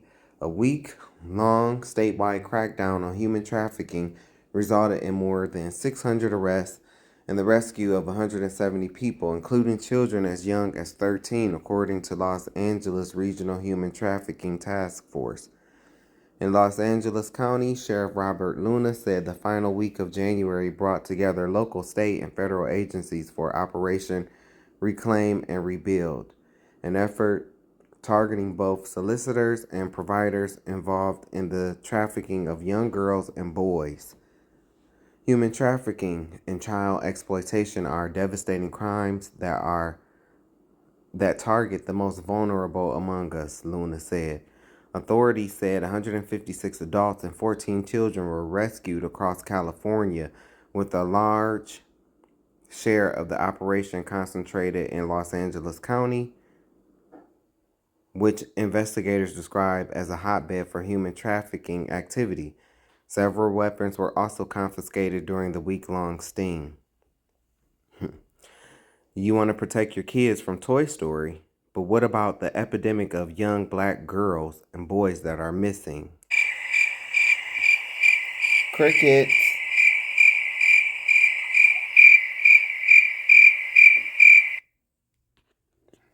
In 2018, the FBI's National Crime Information Center NCIC reported that while black children made up about 14% of the child population, they accounted for approximately 37% of the 424,066 missing children under 18.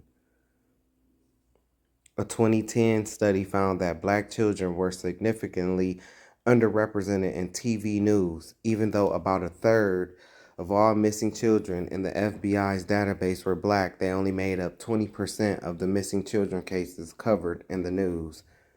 A 2015 study was bleaker.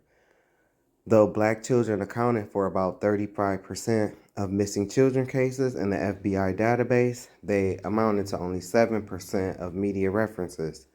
If it's about protecting the kids, then why are so many of your kids missing?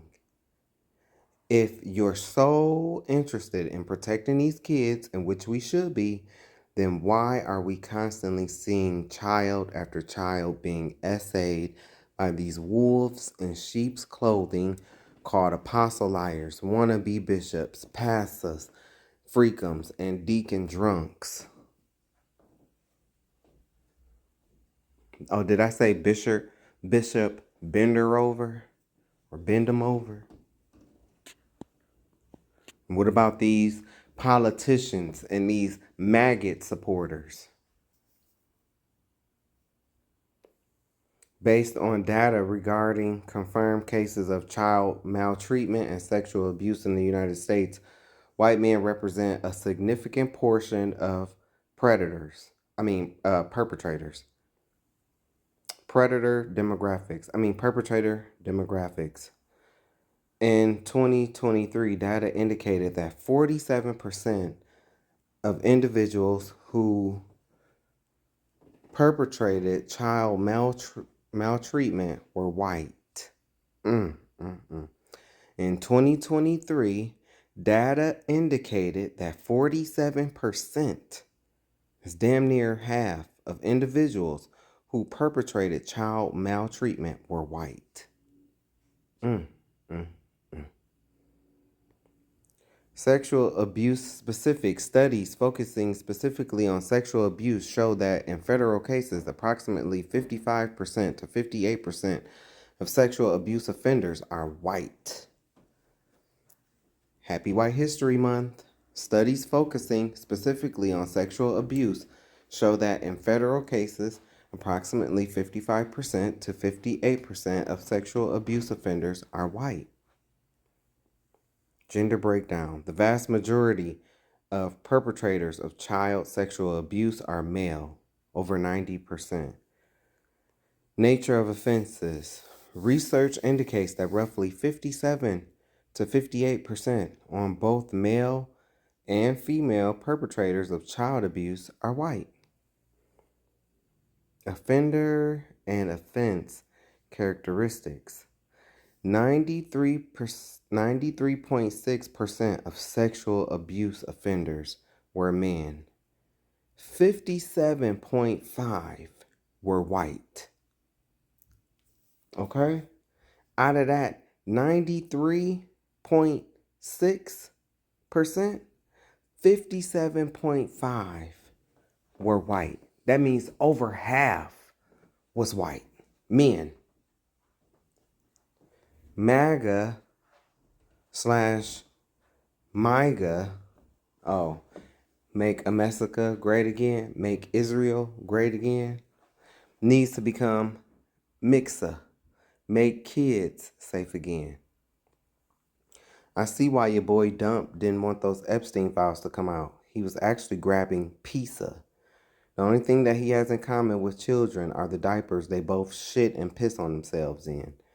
74.6% of offenders in cases involving production of child P-word were white.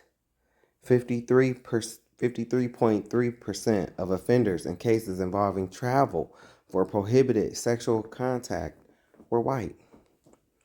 Their average age was 38 years. 95.4% were United States citizens.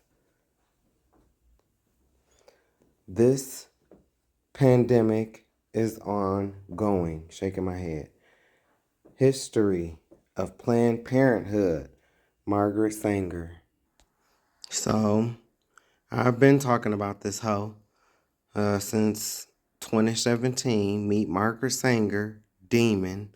All I can say is research why she started Planned Parenthood and why most of them are in the hood.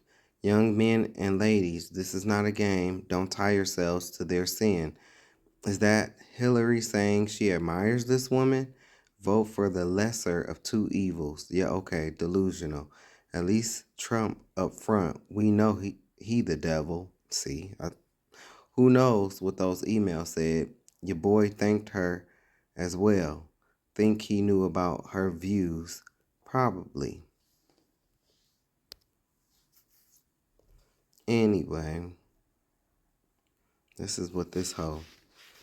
She look like she don't take baths. The most successful educational approach to the Negro is through a religious appeal. We don't want the word to go out that we want to exterminate the Negro population.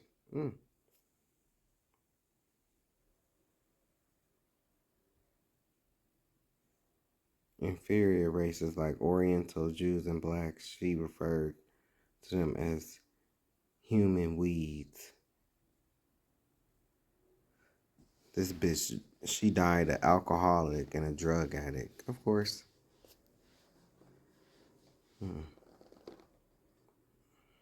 Figures. I'm not surprised. So that 10-point plan, this was 7 years ago.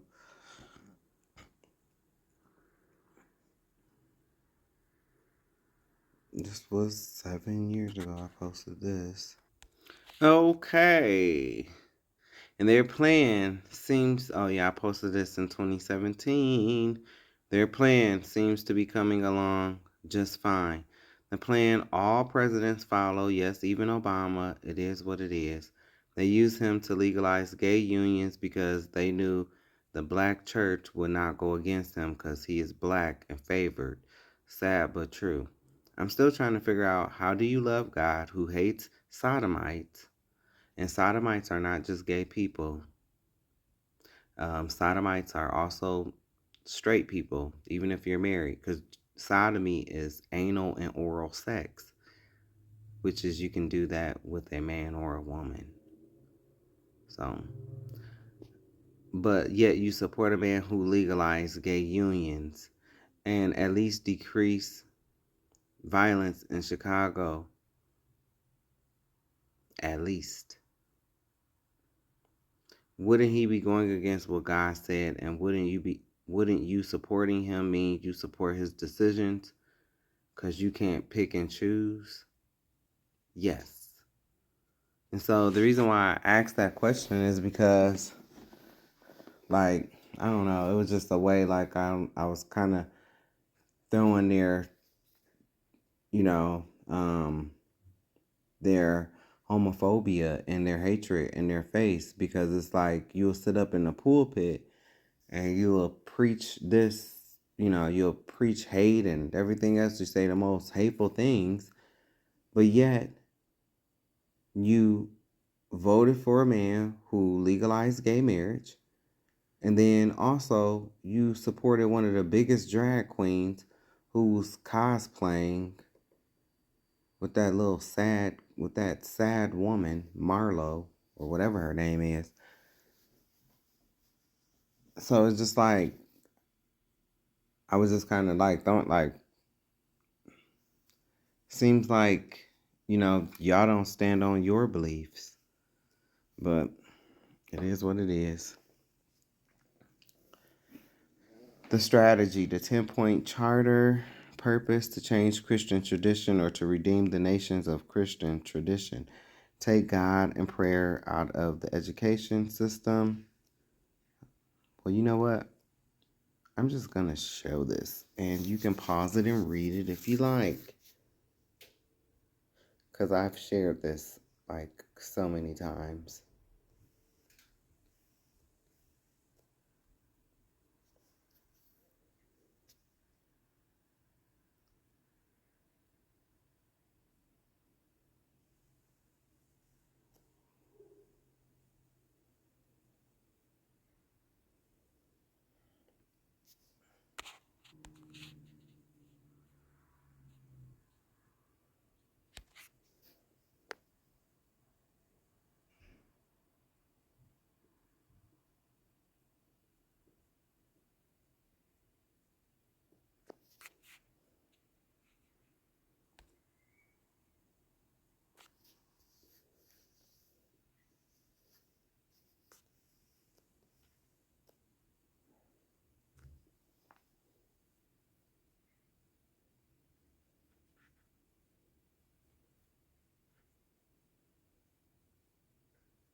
This is their plan.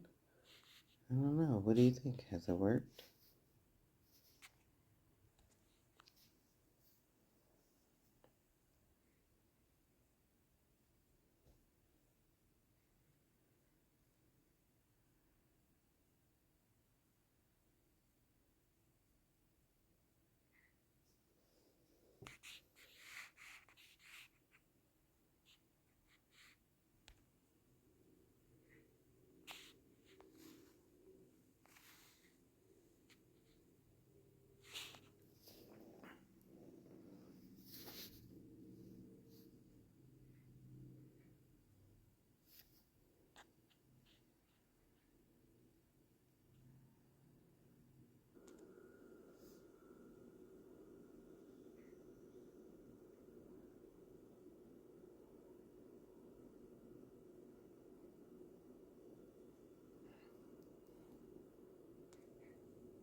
I did not write this. I wrote something similar to this, but it wasn't this.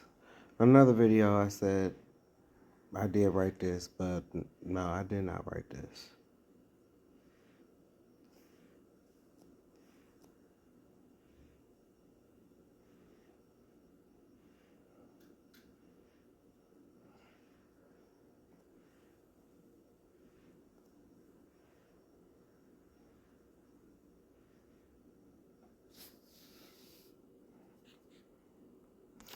Anyway, systematic placement of highways and building projects to create ghettos. Toledo, Ohio is my hometown, so this literally hits home for me. Toledo was actually hit twice with the construction of I-75 and the widening of Dorr Street. Growing up, I never even knew that Dorr Street, especially from Detroit Street all the way down to Collinwood Boulevard, was filled with black businesses and churches.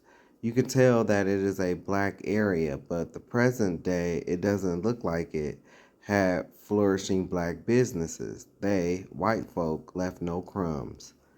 The construction of Interstate 75 through Toledo, Ohio in the 1960s had a devastating impact on the city's black business community, specifically by decimating the Dorr Street corridor, which was known as Toledo's Black Downtown. Destruction of Black Wall Street, the Dorr Street area was a thriving commercial hub with over 300 black-owned businesses, including restaurants, churches, beauty supplies shops, and theaters. The routing of I-75 directly through this neighborhood combined with urban renewal projects, caused the forced relocation or closure of these establishments. Neighborhood displacement. The construction displaced thousands of residents, with studies showing a 76% decrease in the population of surrounding neighborhoods over the last 70 years. Physical and economic barriers. The interstate created a permanent physical barrier that cut the community off from downtown, severely impacting walkability and isolating residents from resources. Urban removal. Long-term residents often refer to the projects as quote-unquote urban removal rather than renewal, as it dismantled a self-sufficient, prosperous economic center, according to local residents and historians. In the 1960s and 1970s, the widening of Dorr Street in Toledo, Ohio, often called the Black Downtown or Black Wall Street, devastated a thriving commercial district, displacing over 300 Black-owned businesses.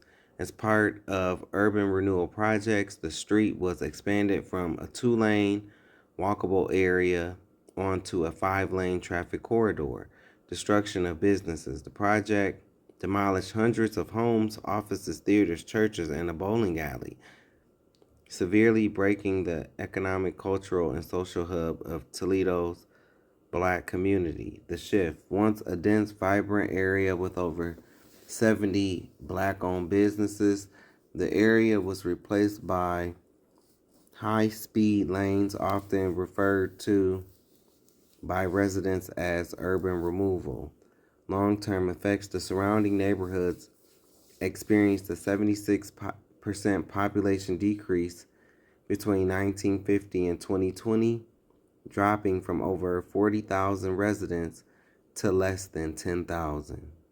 The systematic placement of highways and urban renewal projects, particularly from the 1950s through the 1970s in the United States, was frequently used to enforce racial segregation and create, isolate, or destroy Black and brown neighborhoods, commonly referred to as ghettos or urban blight.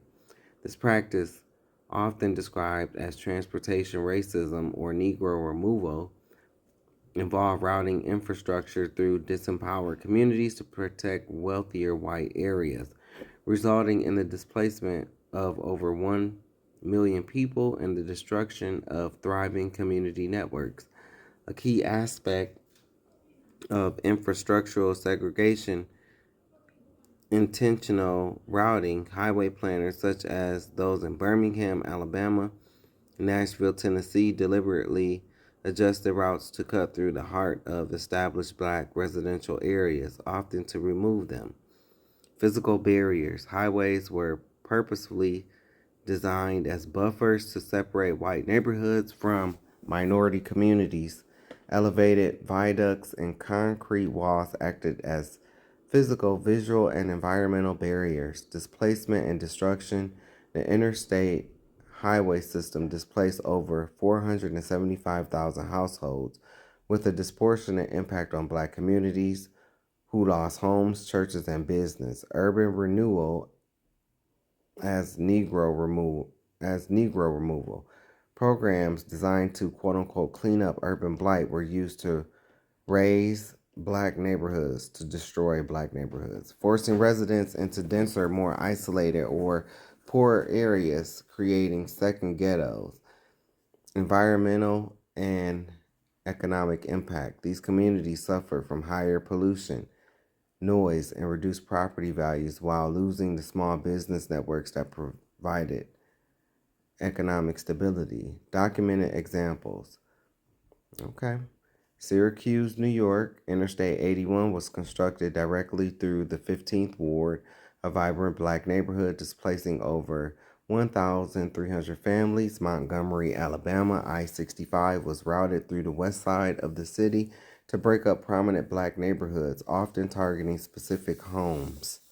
Pittsburgh, Pennsylvania. The construction of I-579 in the Civic Arena destroyed the Lower Hill District, a key center for Black culture and business. Los Angeles, California, the Harbor Freeway, I-110 cut through established Black communities.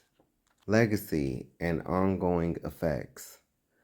The legacy of these projects persists with formerly divided neighborhoods experiencing high poverty rates, lower mobility, and poor health outcomes due to pollution.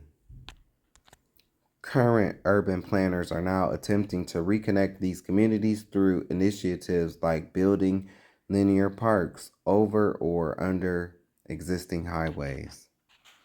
Yeah, okay. What if I told you some of the most horrifying racist practices in American history weren't hidden? They were documented in newspapers and museum archives and involved human skin. During slavery and the Jim Crow era, the degrading view of black bodies reached an extreme that most history books refuse to mention. Objects made from the skin of African Americans were not just whispered rumors. They were reported in the press and reflected in racist artifacts of the time. Racism was so deeply normalized that some white Americans praised the idea of turning black skin into leather for shoes, belts, and cases because they believed it was stronger and more durable. Racist museum collections include accounts of physicians wearing shoes made from the tanned skin of black bodies, insisting there was nothing wrong with it, even celebrating it publicly. Medical schools sometimes retained dissected black remains and repurposed them into leather goods that circulated as everyday items, horrifying evidence that black bodies were treated as consumable products rather than human beings. This wasn't myth. It was part of a brutal system that dehumanized black people, reducing them to materials others could exploit. These practices are among the many truths too disturbing for standard textbooks. But the truth must be faced. If this shocked you, don't scroll past. 39 lashes for the smallest mistake. 39 lashes for the smallest mistake. 39 lashes for the smallest mistake. That's not a number I'm making up. That's the documented standard for what enslavers considered a minor infraction. A late arrival to the field. A questioning look. A moment of hesitation. 39 lashes on bare skin with a cowhide whip. Imagine the math of that for a moment. If you've ever felt the sting of a belt, multiply that by a whip designed to tear flesh. Multiply it 39 times. Now imagine doing it knowing the person swinging has the legal right to do it as many times as he wants. And that was the point. Whipping wasn't about punishment in any legitimate sense. It was about terror. It was about reminding every enslaved person on that plantation that their body was not their own. That resistance wasn't possible. That compliance was the only option. Yet here's what the historical record actually shows. Survivors of slavery documented everything. They described being stripped naked and tied to posts in front of everyone. Men, women, children forced to watch. Overseers would position them so their feet barely touched the ground, so every lash was felt in full. According to documented testimonies from formerly enslaved people, the whip would cut so deep that blood would run down their heels. But the whip alone wasn't the end of it. That's the part they leave out of textbooks. After the whipping stopped, when the skin was already shredded and bleeding, they would apply salt brine to the wounds. Salt on open wounds. The stated reason was to prevent infection and make it heal faster. But anyone with a conscience knows what it actually was. It was extending the torture. Yet it was adding psychological cruelty on top of physical agony. Some enslaved people tried to run. They'd escape into the woods after being whipped so brutally they couldn't work anymore. They'd hide for 5-6 weeks waiting for their wounds to heal. But hunger would drive them back. And when they were caught, and they always were, the whipping would start again. Historical records document that some enslaved people never came back from the woods. They died out there, alone, from wounds that would never heal. There were tools designed specifically to extend this torture. Cotton gin screws that could hold a body immobile for days. Iron collars with spikes that prevented sleep. Branding irons to mark resistance. These weren't improvised. These were manufactured. There was a business behind it. Women were whipped while pregnant. The enslavers developed specific techniques, digging holes in the ground to protect the unborn child while still reaching the mother's back with the lash. So they could whip life out of the mother while preserving the value of the child she was carrying. Enslaved men were forced to watch their wives whipped. According to survivor testimony, they had to stand there silent, helpless, while their wives screamed. If they made a sound, if they moved, they were whipped too. The humiliation was part of the system. It was designed to break something in the spirit that goes deeper than physical pain. And all of this was legal. All of this was defended. Enslavers kept records of it. They documented the fees paid to blacksmiths for shackles. The newspapers advertised enslaved people for sale by describing their scars. Her back appears to have been used to the whip. They normalized it. They systematized it. The brutality wasn't random. It wasn't the excess of a few cruel men. It was foundational to the entire system. Slavery required absolute control, and absolute control required constant violence. Fear had to be cultivated daily. That's why 39 lashes was standard. That's why salt was applied to wounds. That's why women were whipped pregnant and men were forced to witness. This isn't history that's difficult to discuss. This is history that was deliberately designed to be difficult to discuss. Because if you really understand the mechanics of it, the torture, the humiliation, the total destruction of human dignity, then you have to reckon with what built America. We have photographs.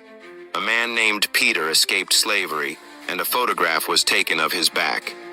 It shows scars so thick and deep, they look like his skin was replaced with ridges of scar tissue. Doctors examining other escaped slaves said they found 400 people with scars just as severe. 400 documented cases of systematic torture. These are not abstractions.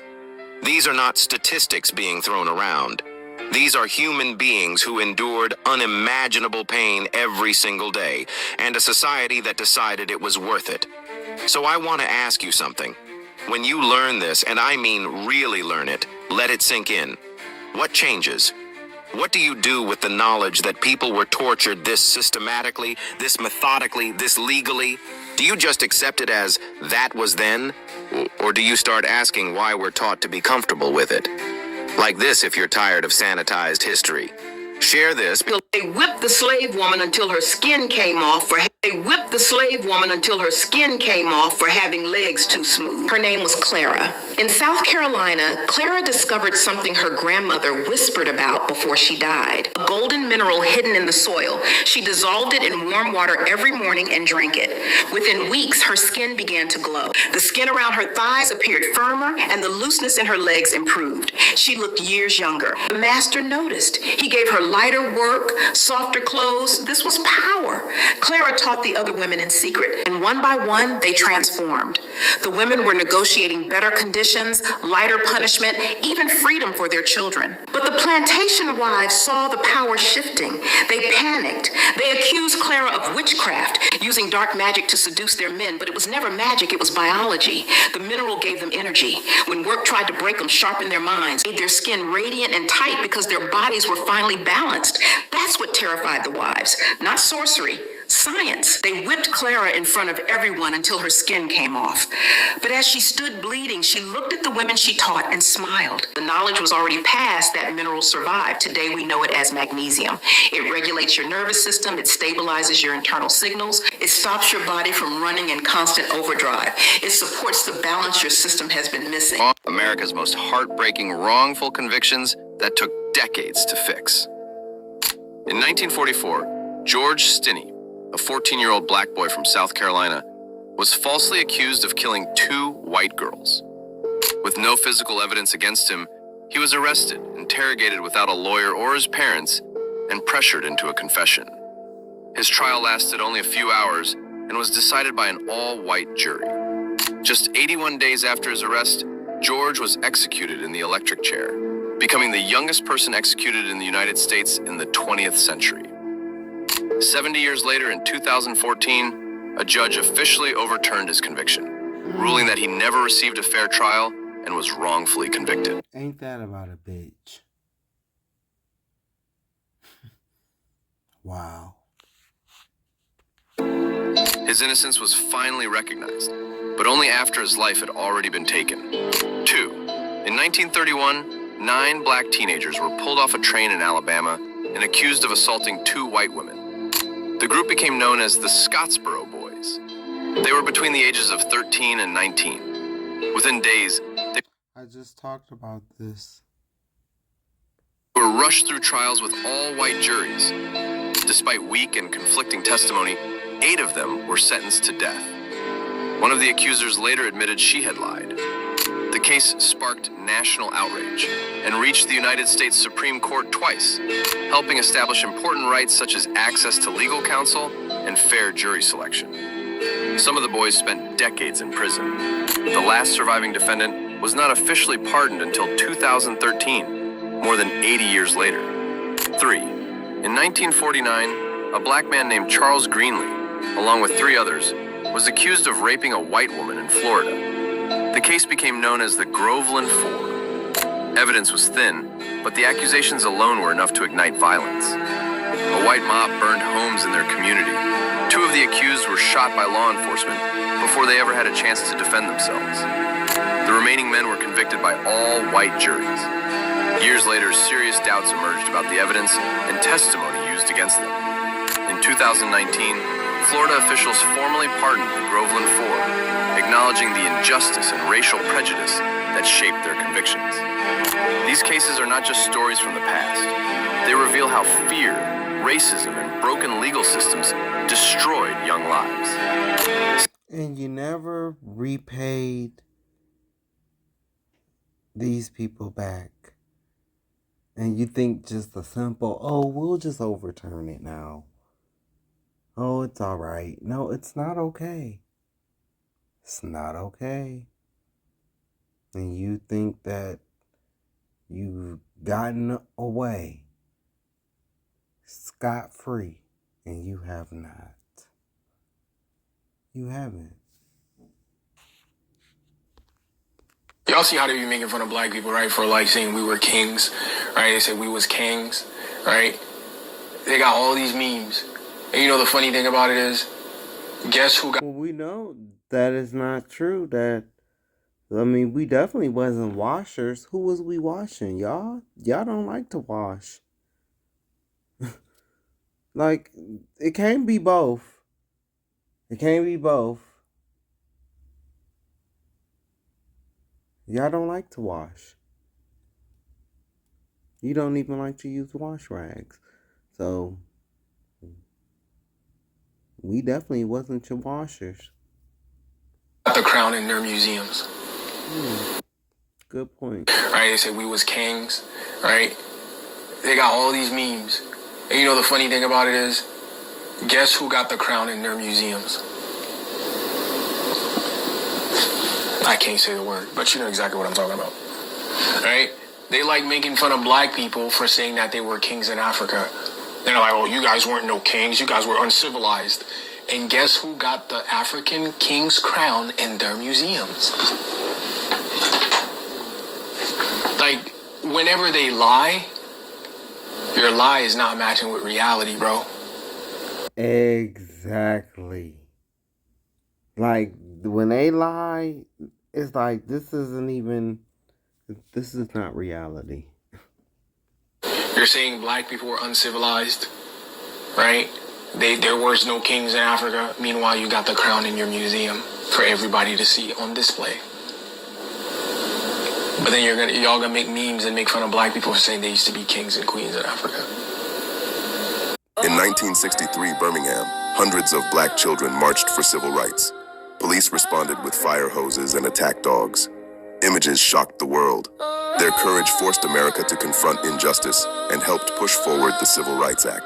Children became frontline soldiers for freedom. Imagine standing in a crowd while hundreds of human beings are sold like cattle. In 1859, the largest slave auction in American history took place in Savannah, Georgia. Over 436 men, women, and children were sold in just 2 days.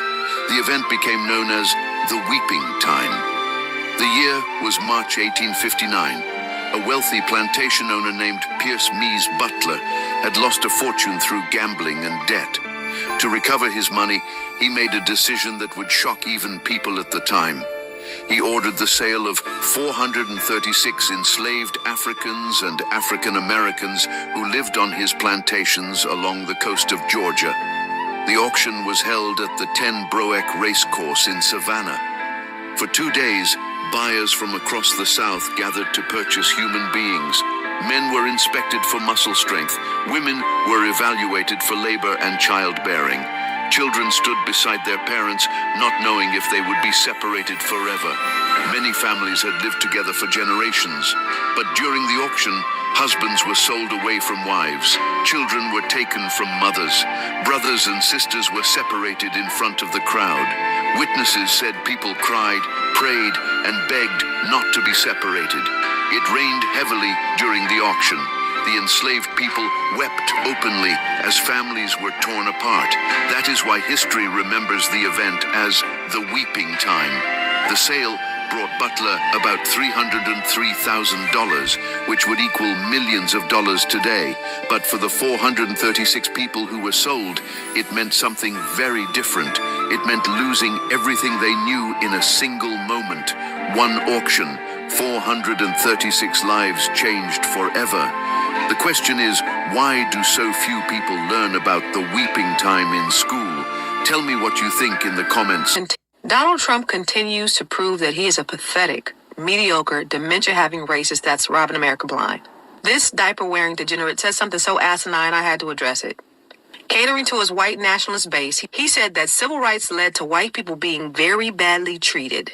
Let's see if I really understand this. So, by giving other people opportunities to live and get crumbs, it hurt white people. It hurt the people who raped, murdered, and cannibalized Africans. It hurt the people who put blankets on Native Americans and gave them smallpox.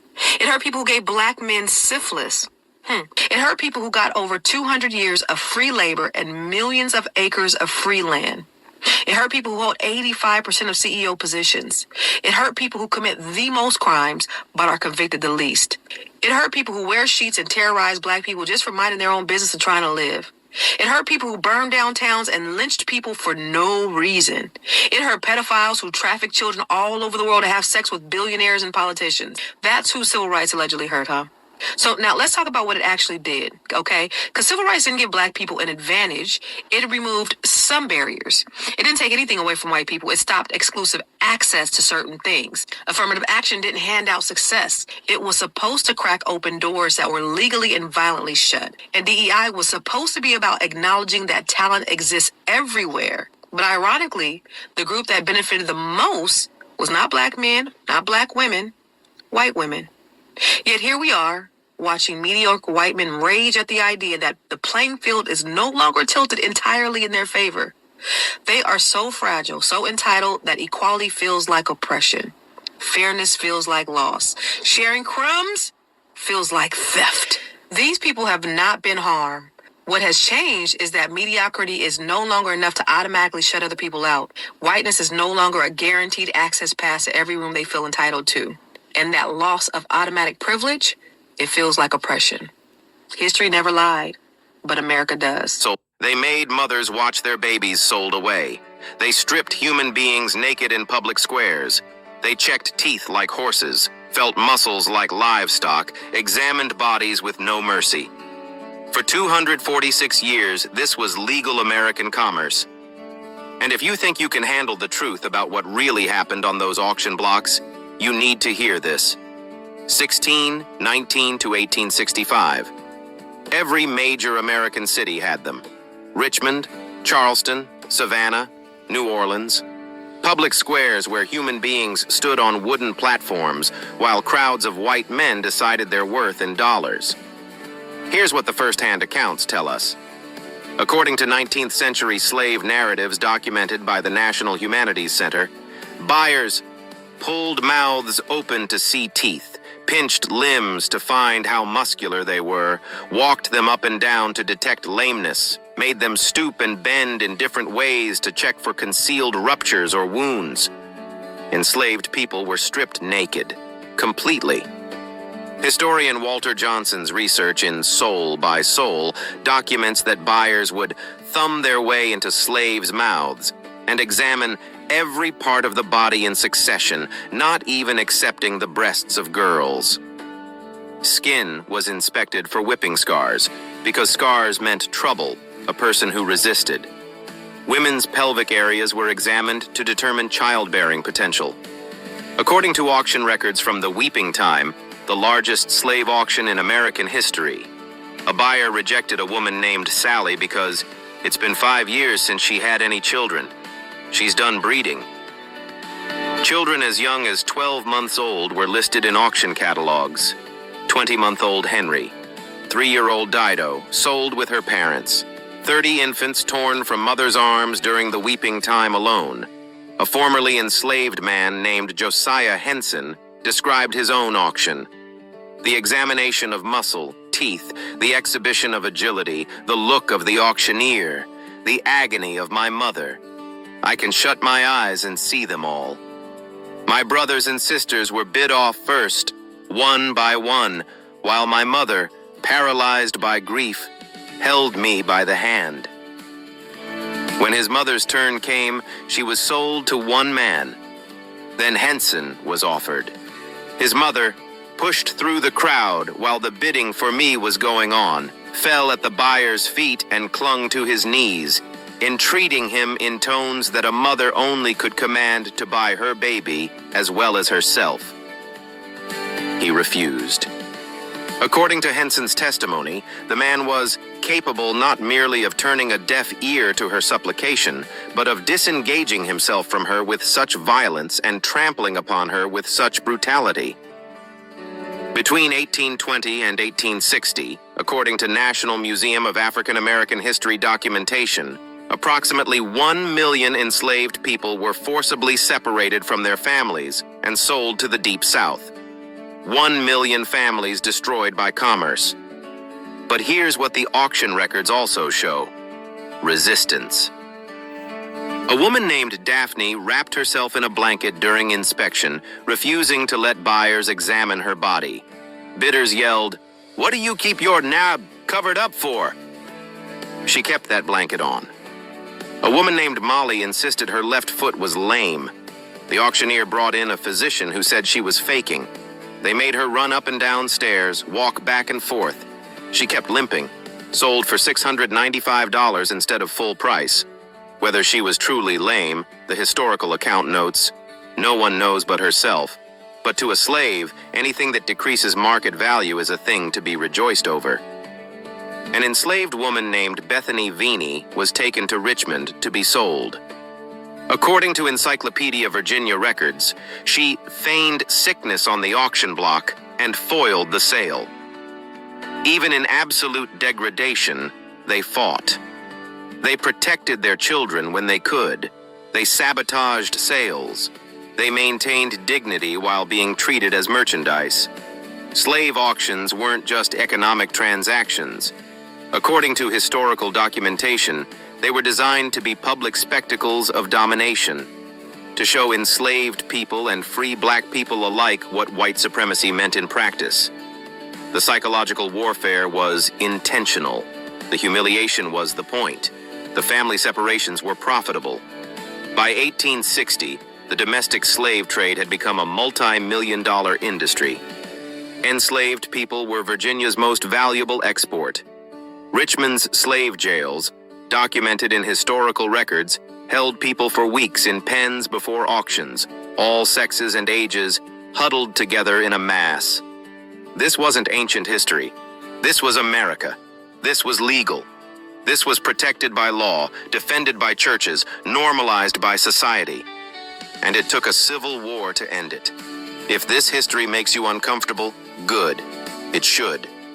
That discomfort is a fraction of what our ancestors endured. Comment below. 1968. Elaine Riddick, 14 years old, black, pregnant from rape, walked into a North Carolina hospital to give birth. She left unable to ever have children again. The state labeled her promiscuous and feeble-minded. Her illiterate grandmother signed a consent form with an X, not understanding what it meant. Doctors sterilized Elaine right after she delivered her son. This wasn't rare. It had a name, the Mississippi appendectomy. Black women went to hospitals for routine procedures, removing a tumor, giving birth, a simple surgery. They came out sterilized. Some were 13. Some were never told at all. 31 states passed eugenics laws. The government funded it. Hospitals received money. Social workers pressured families. Judges approved the procedures. By 1964, over 65,000 Americans had been forcibly sterilized.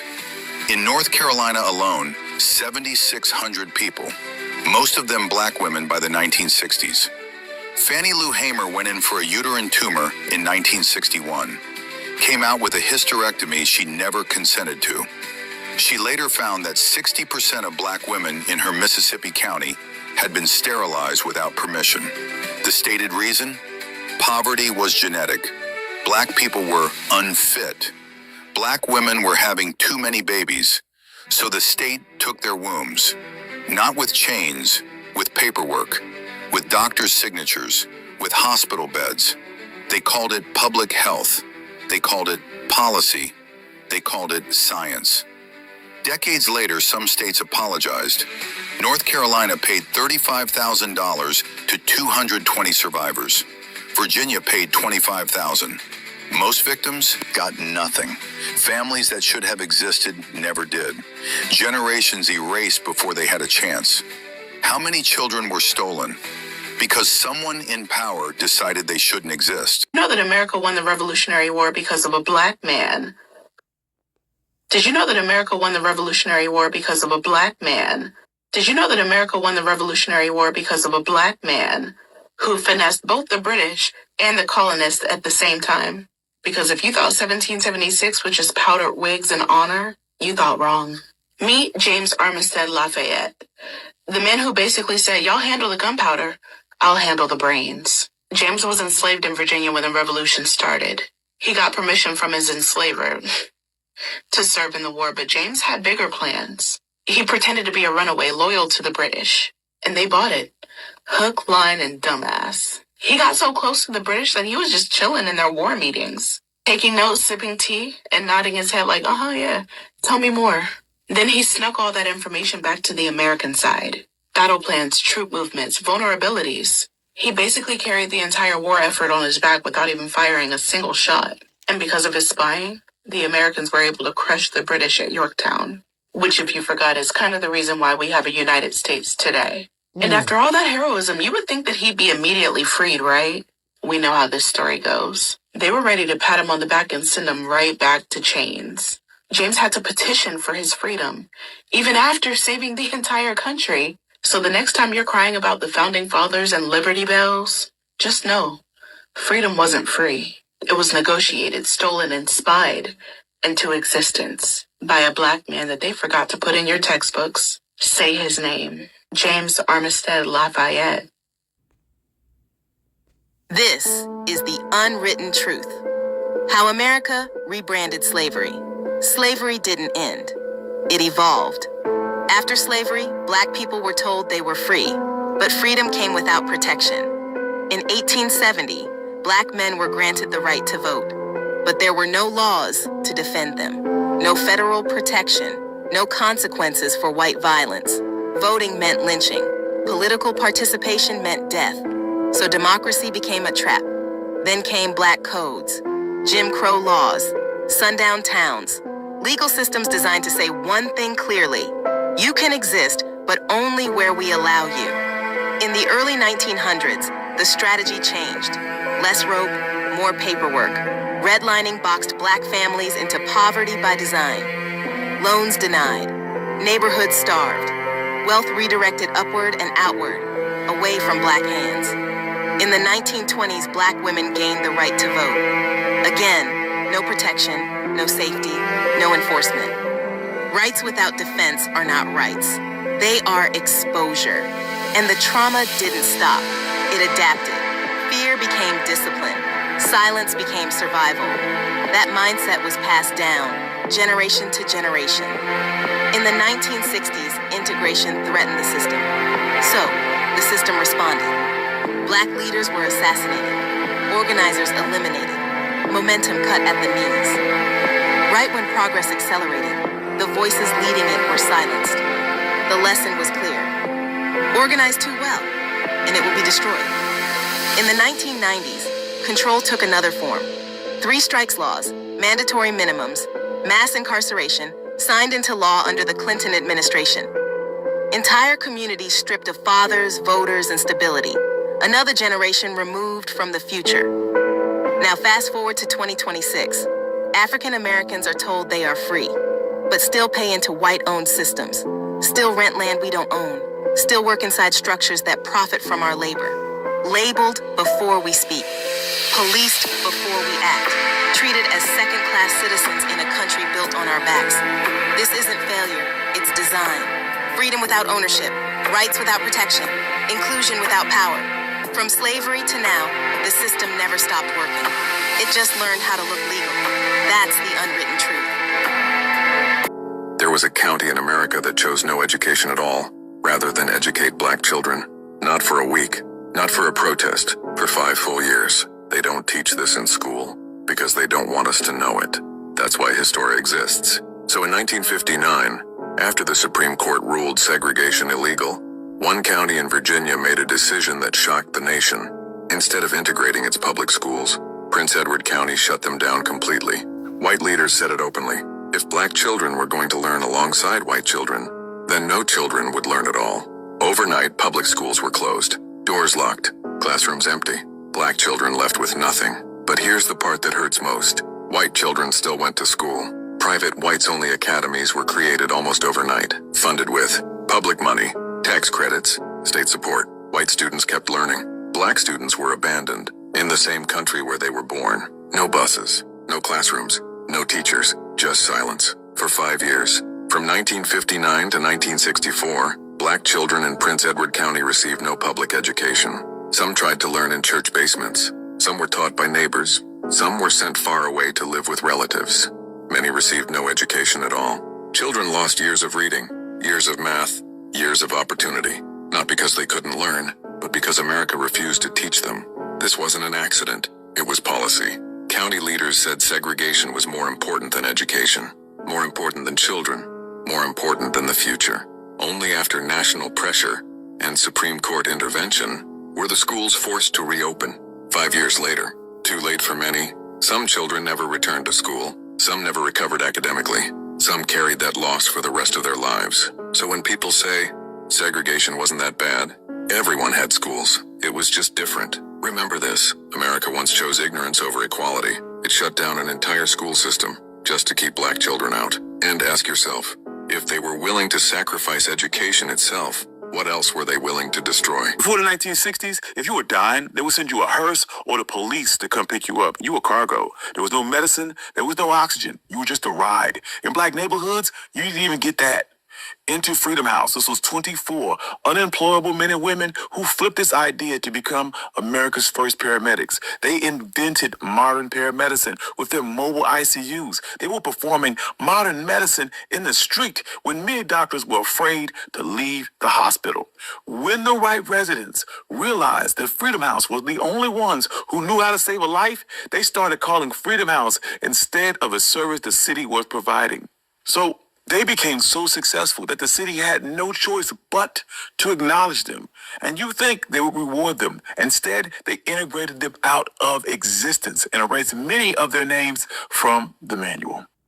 I already talked about this. This is the middle passage, but I specifically remember making this one of the things on the list. I think it was like in one of the first videos. 15 to 1866. European ships sail to West Africa. They don't just buy slaves. They raid villages, burn homes, chain families, march them to the coast in coffles, neck chains connecting dozens, walk for weeks. Many die on the march. The survivors reach the coast, sold to European traders, branded with hot irons, marked as property. Then loaded onto ships, the Middle Passage begins. Africans packed into ship holds, lying side by side, less than 2 feet of space per person, can't sit up, can't turn over, chained at the ankles, chained at the wrists, lying in their own waste for weeks, the smell unbearable, the heat suffocating, disease spreads instantly, dysentery, smallpox, typhoid, dead bodies left chained to the living for days, some go insane, jump overboard when brought up for air, choosing death over slavery. Ship captains don't care, calculate deaths into profit margins, women raped by crew members, repeatedly. Children die first, the elderly next. The voyage takes 6 to 12 weeks depending on conditions. Storms kill hundreds at once. Ships sink regularly. Over 400 years, 12 million Africans forced onto ships. 2 million die during the Middle Passage, bodies thrown overboard. Sharks follow the slave ships. They learn the route, fed a steady stream of corpses. The survivors? Sold in the Americas, families separated on auction blocks, never see each other again. The Middle Passage destroys languages, cultures, families, identities, by design. 12 million kidnapped, 2 million dead at sea. Sharks followed the ships. The greatest forced migration in human history. The journey that built the Americas on the backs of the enslaved. Let's stop pretending this is complicated. Donald Trump didn't rise because he's brilliant. He rose because he's rich, reckless, and protected by a system that rewards whiteness even when it fails. What Trump did was give mediocrity a microphone. He showed America that you do not need intellect, you don't need integrity or competence to gain power. If you got the money, you got the entitlement. He became living proof that average men with no depth can fail upward indefinitely. And mediocre men love him for it. Because Trump represents their fantasy. The fantasy that success should be automatic, that power should be inherited, that dominance should be guaranteed, not earned. When reality challenged that fantasy, when black people started thriving, women started leading, immigrants started building, and education started mattering, they didn't rise to compete. They panicked. And Trump became their security blanket. So let's talk about the truth of who he is. He called countries with black people in it shithole countries while saying that he wanted more Europeans to immigrate. He spread racist lies about Haitians eating cats and dogs. He said the most vile and disgusting things about Rob Reiner's death. He called Democrats treasonous and suggested they be punished by death. Trump does this every single time he's pressed for the truth because liars panic when facts show up. This movement is not driven by greatness. It's obviously driven by failure. These are men who had a 400-year head start and blew it.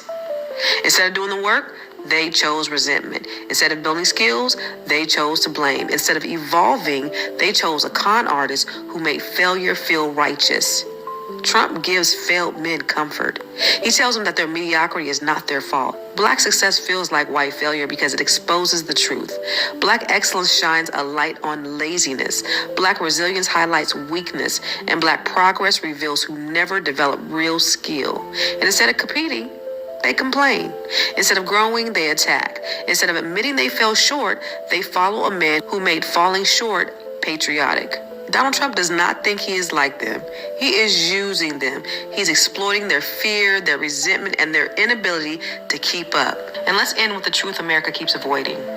Donald Trump's rise to power did not reveal greatness. It revealed the true intellect of this country. It exposed how intellectually bankrupt and racially sick America still is. That a nation would rather choose a loud, lying con artist convicted of multiple felonies, siphoning money from the economy, than accept a black man whose radical idea was health care for all. Donald Trump did not trick America. America chose him, and that choice told the world everything it needed to know about who this country protects. See, but I have my differences in opinion with Obama, but this right here, when he did stuff like this is what made him great. I've seen him in his conferences when people were sick and he was on it, spot on. You know, this is what made him really such a good man. Who it fears and who it is willing to sacrifice to preserve white comfort. Now drop a black fist in the comments and share this with someone who needs to hear this. 'Cause these are my people.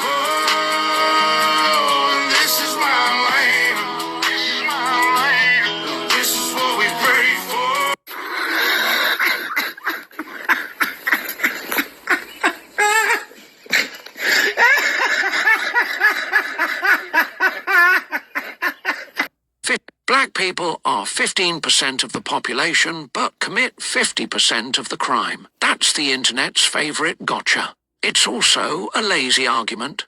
Now, slow down. That statistic comes from FBI arrest data. Not total crime, not convictions. Arrests. Arrests reflect enforcement. Patrol an area harder, you generate more arrests there. That's not destiny. That's deployment. White Americans account for the majority of total arrests in raw numbers because they are the majority population. The 50% figure usually refers to homicide arrests, not all crime. But nobody says that part because nuance ruins a slogan. Crime correlates more strongly with poverty, unemployment, and neighborhood instability than race. Control for income and community conditions and racial gaps shrink significantly. Concentrated poverty didn't appear randomly.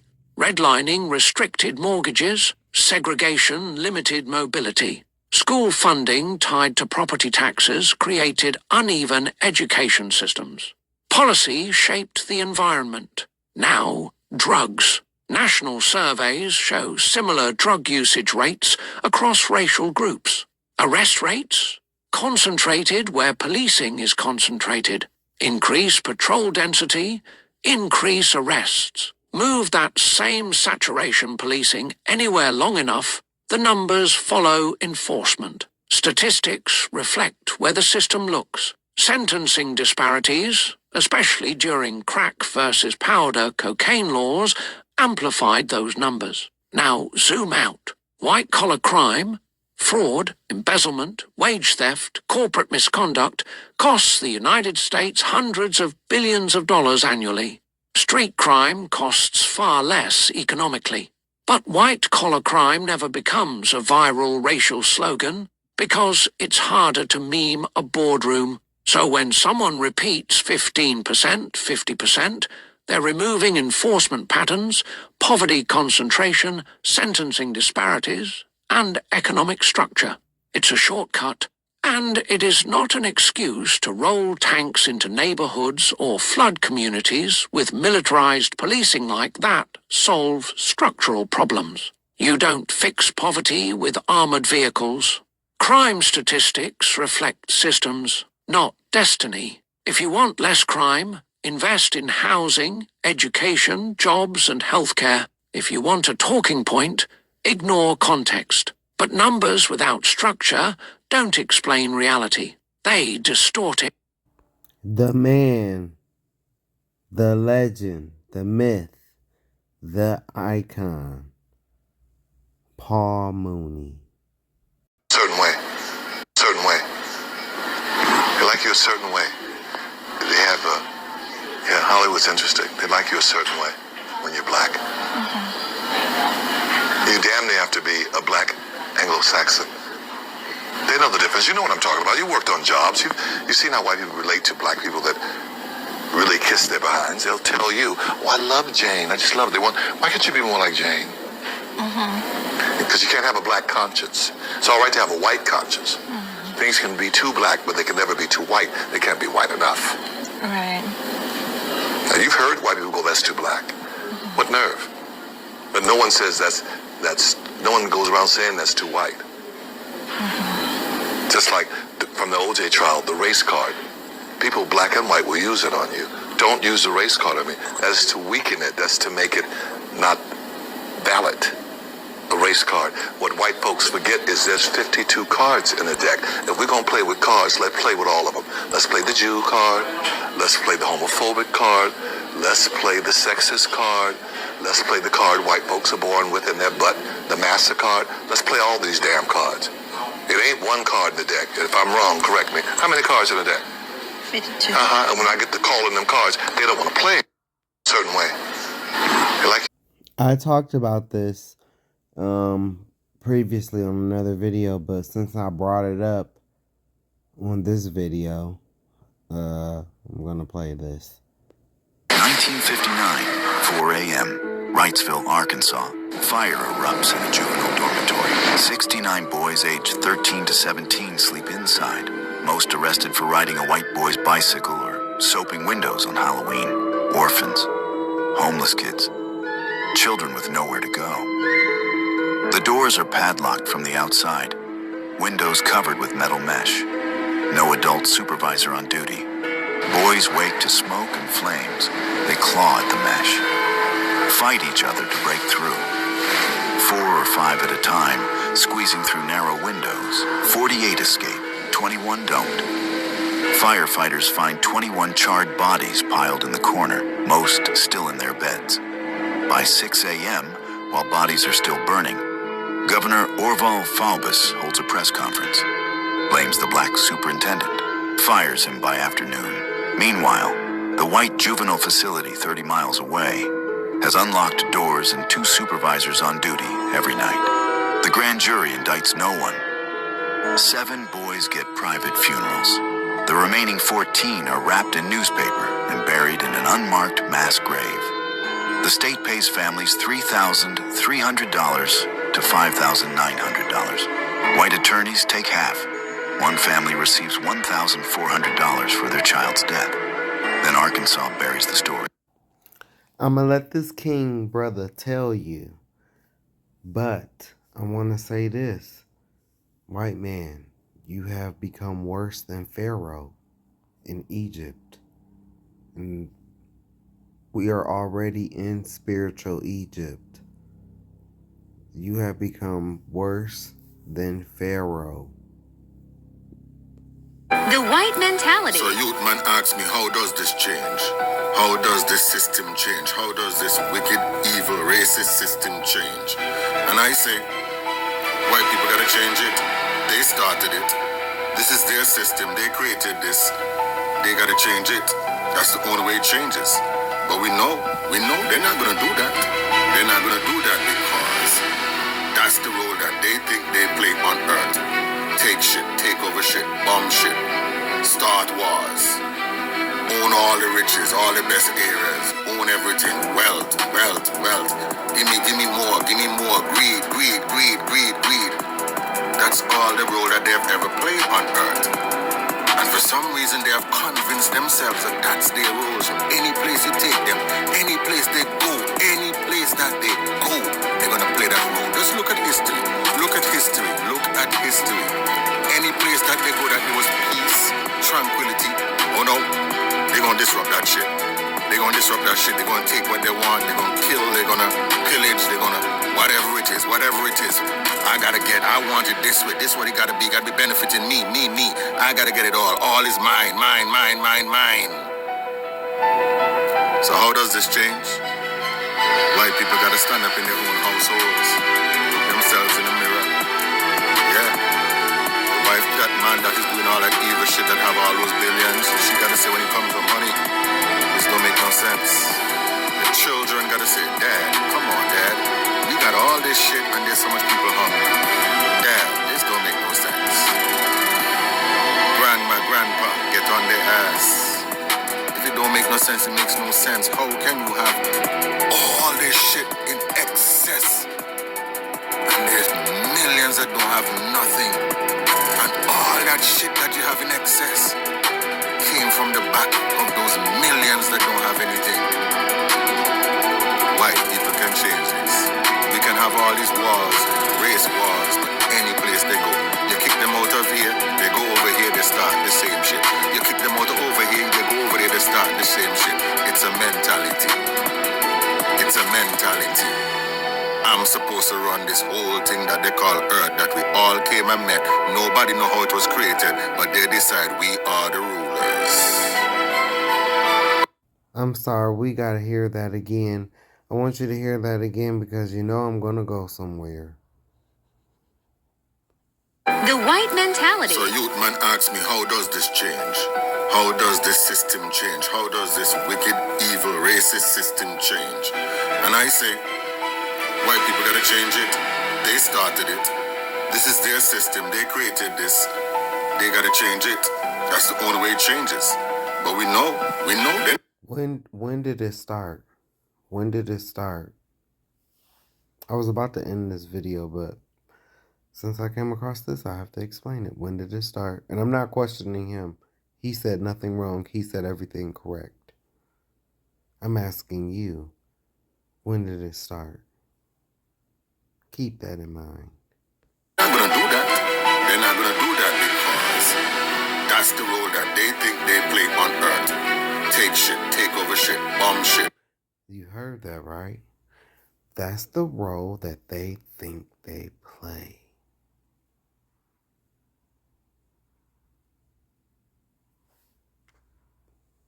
But we know they're not gonna do that. They're not gonna do that because that's the role that they think they play on Earth. Take shit, take over shit, bomb shit, start wars, own all the riches, all the best areas, own everything, wealth, wealth, wealth. Give me more, greed, greed, greed, greed, greed.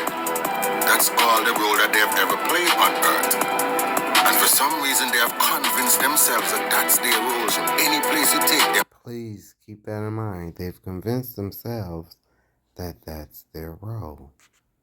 Any place they go, any place that they go, they're gonna play that role. Just look at history. Look at history. Look at history. Any place that they go that there was peace, tranquility, oh no, they're gonna disrupt that shit. They're gonna disrupt that shit. They're gonna take what they want. They're gonna kill. They're gonna pillage. They're gonna whatever it is. Whatever it is. I gotta get. I want it this way. This way it gotta be. Gotta be benefiting me. Me. I gotta get it all. All is mine. Mine. I gotta get. I want it this way. This way it gotta be. Gotta be benefiting me. I gotta get it all. All is mine. Mine. Again, I want it this way. This way it gotta be. Gotta be benefiting me. I gotta get it all. All is mine. Mine. It's so funny how we can all recognize it, but we don't want to acknowledge.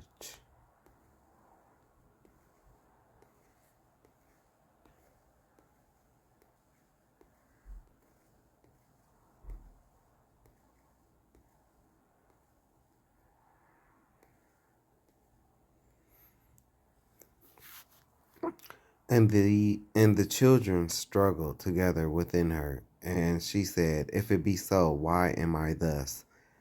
And she went to inquire of the Lord. And the Lord said unto her, 2 nations are in thy womb, and 2 manner of people shall be separated from thy bowels. The one people shall be stronger than the other people, and the elder shall serve the younger. Here we go. 2 nations struggling in one womb. That's what that means. Black folk, white folk. That's what this means. I've explained this so many times. That's what this means. That's what this means.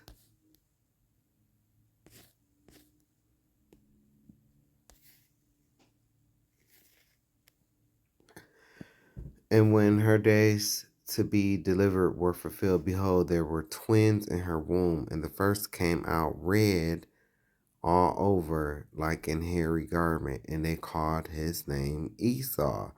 And after that his brother came out, and his hand took hold on Esau's heel, and his name was called Jacob. And see, one moment. I've explained on previous videos what that means. You have to go to the Apocrypha, 2nd Esdras 6 verse 9. For Esau is the end of the world, and Jacob is the beginning of it that followeth. Why is Jacob the beginning? Because when Christ comes back, who comes from the lineage of Judah, one of the 12 tribes of Israel, when Christ comes back, the black man, when he comes back to establish his kingdom on earth, the 1,000-year reign, that's what this means. Jacob is the beginning of it that followeth. This is Esau's kingdom right now that we're living in today, current day. Donald Trump represents Esau. This is his kingdom.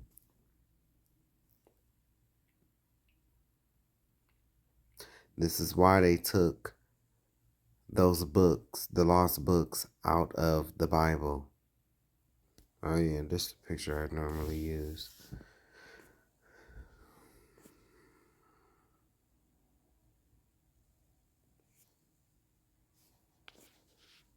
Keep in mind, the sword, the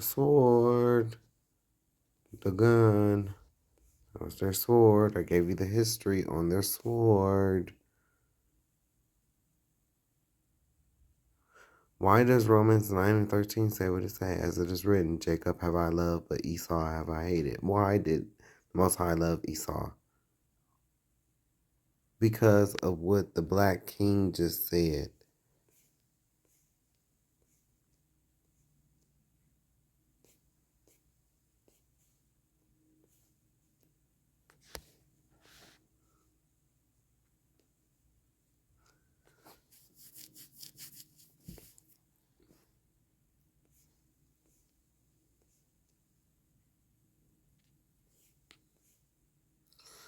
See?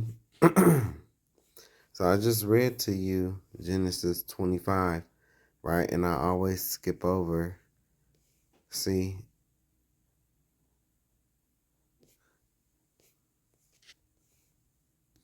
See, Esau will have descendants. He will have descendants. Esau will have descendants. And he has characteristics of his kingdom. See? This is Mount Seir. See the columns? He builds his kingdoms the same way on each land. That's how you know it's him. He has descendants. He has descendants. Characteristics of his kingdom. Descendants. Characteristics of his kingdom. Descendants. One of the reasons why that did this shit.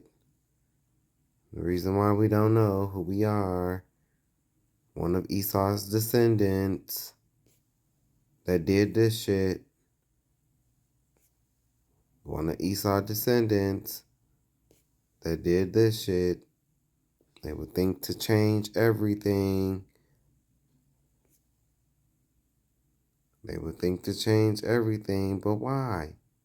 Anyway, carrying on, 27, Genesis 25. And the boys grew, and Esau was a cunning hunter, a man of the field, and Jacob was a plain man dwelling in tents. And Isaac loved Esau because he did eat of his venison. But Rebekah loved Jacob because Rebekah, the mama, she knew what the Most High told her previously. And Jacob sawed pottage, right? And Esau came from the field, and he was faint. Now, you need to go to the lost books of the Bible, like the book of Jasher, the book of Jubilees. The Bible does speak of these books. The book of Wars, it speaks of a few books. I've shown this on previous videos, y'all. I'm not going in depth. I've shown this on previous video. Go look at the previous videos, baby. And so he got into a battle with Nebuchadnezzar. And Nebuchadnezzar had two dudes with him. And Esau killed all three of them. So this is picking up from when Esau is coming in from the field. He was just in a battle. But see, the Genesis, they leave that. Genesis is an overview of what happened. You know, it's an overview. It's like a syllabus, you know, but the lost books of the Bible gives the full detailed account of what happened. So that's why Esau was faint, because he had just had a battle with three people. And these wasn't just no, flimsy men. No, this was Nebuchadnezzar and his two guards. And Esau slew all three of them. So that lets you know how powerful he was. Esau was powerful. Verse 30, and Esau said to Jacob, feed me, I pray thee, with that same red pottage, which is a no-no. That's a no-no, because you know how the Most High is. He don't allow us to eat blood and stuff like that. And Esau said to Jacob, feed me, I pray thee, with that same red pottage, for I am faint. Therefore was his name called Edom. And Jacob said, sell me this day thy birthright. And Esau said, behold, I am at the point to die, and what profit shall this birthright do to me? And Jacob said, swear to me this day. And he swore unto him, and he sold his birthright unto Jacob. Then Jacob gave Esau bread and pottage of lentils, and he did eat and drink, and rose up and went his way. Thus Esau despised his birthright. You seeing this just like I am. Esau despised his birthright. See, at the time he didn't know. But Jacob, I don't know if Jacob. Well, Jacob could have known, but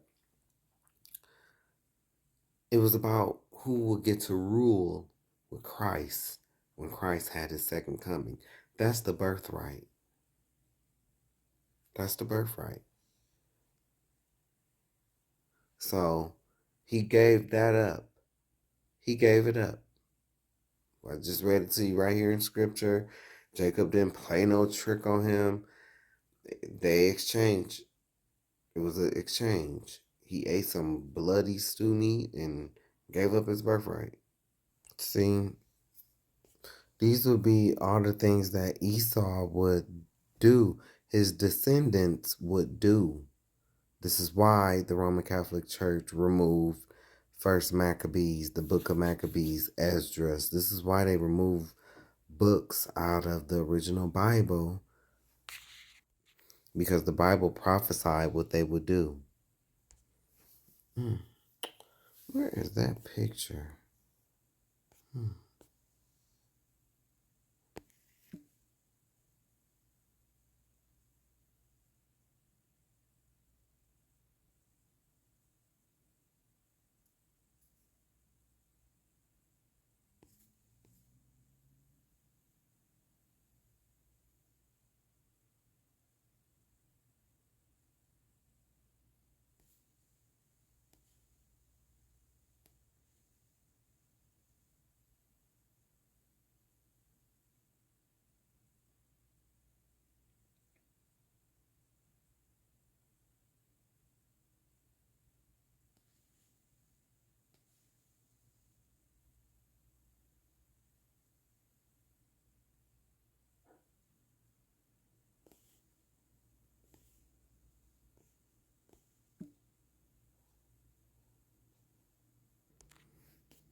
See?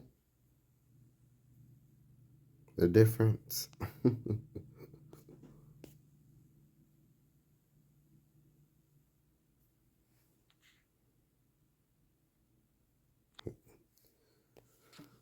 Jacob was just a regular old dude. And you know, you got Esau. Man in the field, cunning hunter, river monsters, all that. So, basically, okay, Genesis 27. So, Jacob,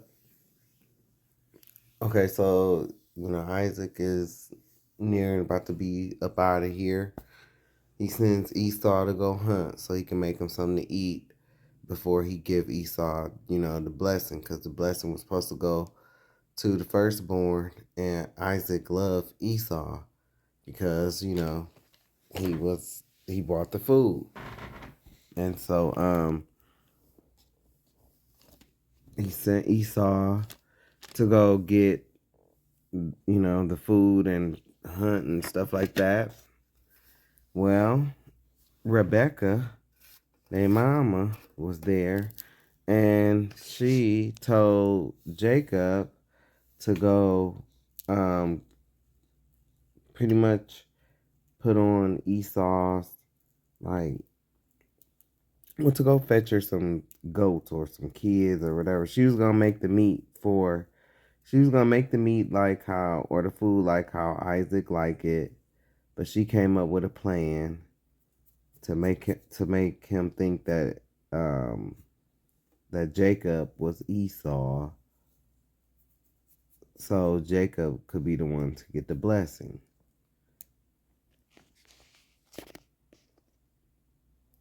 And I mean, we picking up here in verse 24. He said, "Art thou my very son Esau?" And he said, "I am." And he said, "Bring it near to me, and I will eat of my son's venison, that my soul may bless thee." And he brought it near to him, and he did eat, and he brought him wine, and he drank. And so he ended up blessing him, right? He ended up blessing him. Then Esau came. And so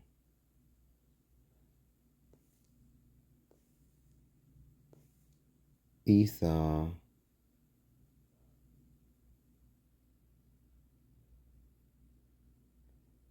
and when Esau heard the words of his father, because his father said, and Isaac trembled very exceedingly and said, where is he that have taken venison and brought it me? And I have eaten of all before thou camest, and have blessed him, yea, and he shall be blessed. So, every time I read that part, it's a little key to me, because it's like, he meant that, whatever he blessed the first time, he definitely meant it. He's saying he should be blessed. When Esau heard the words of his father, he cried with a great and exceeding bitter cry, and said unto his father, "Bless me, even me also, O my father." And he said, "Thy brother came with subtlety, and have taken away thy blessing."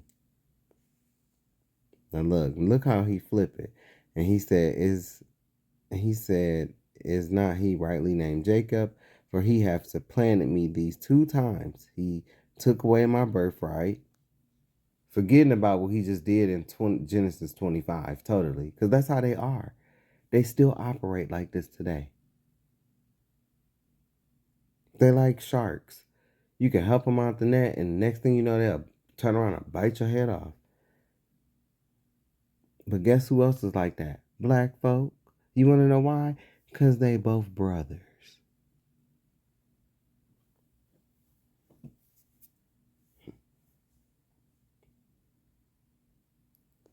Talking about, for he hath supplanted me these 2 times. He took away my birthright, and behold, now he hath taken away my blessing. Ain't that something?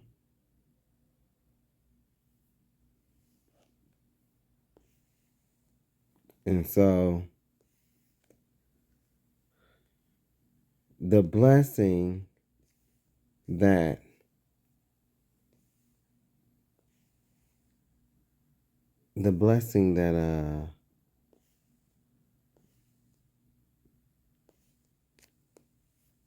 that he gave him,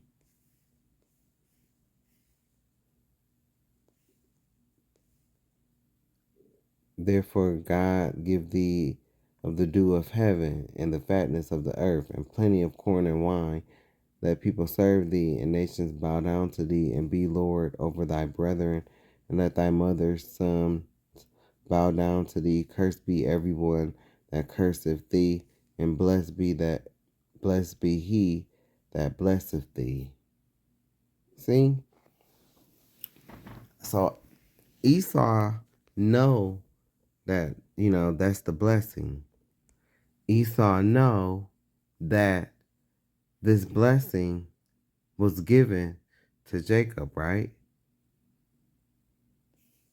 So that happened. Now skipping down to, look.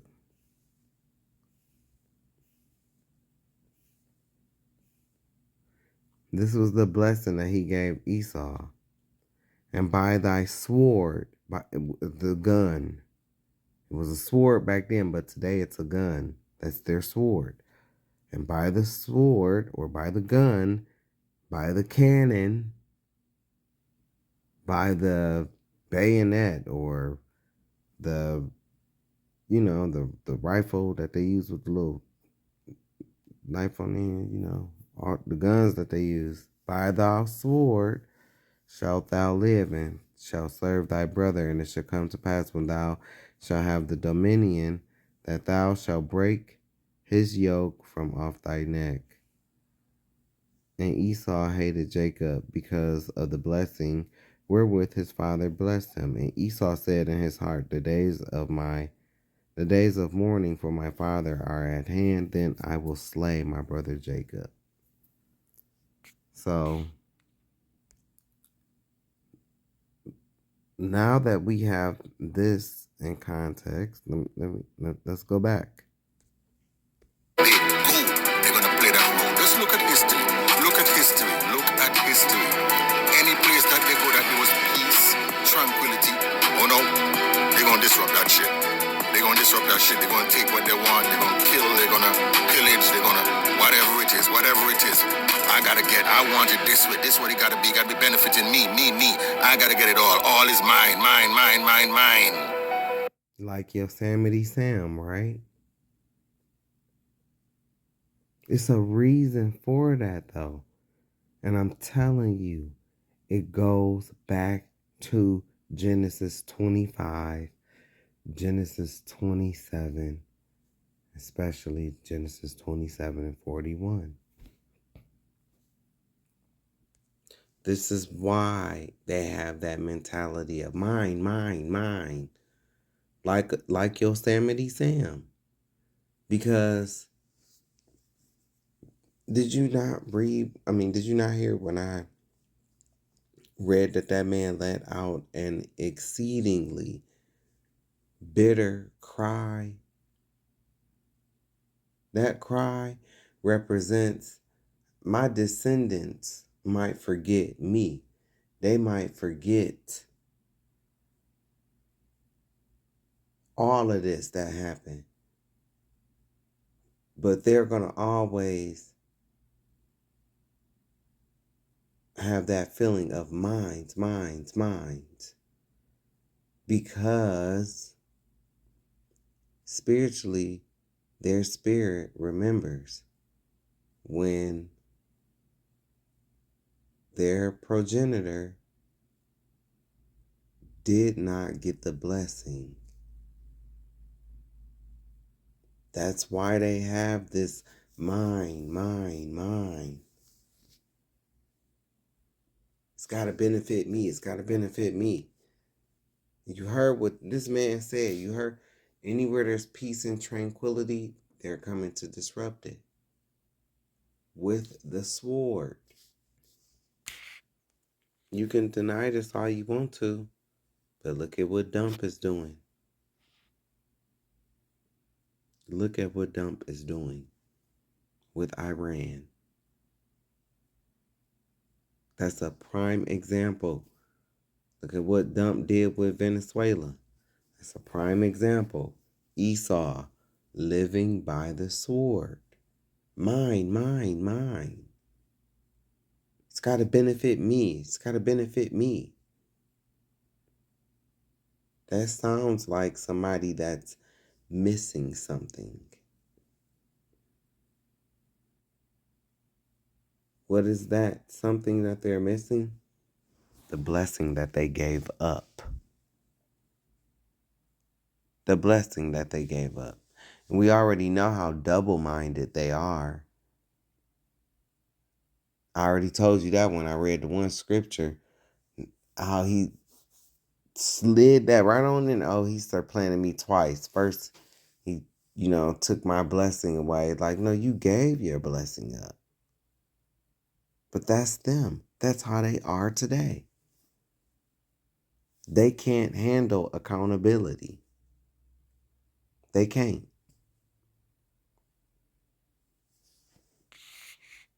This is why they have this mentality.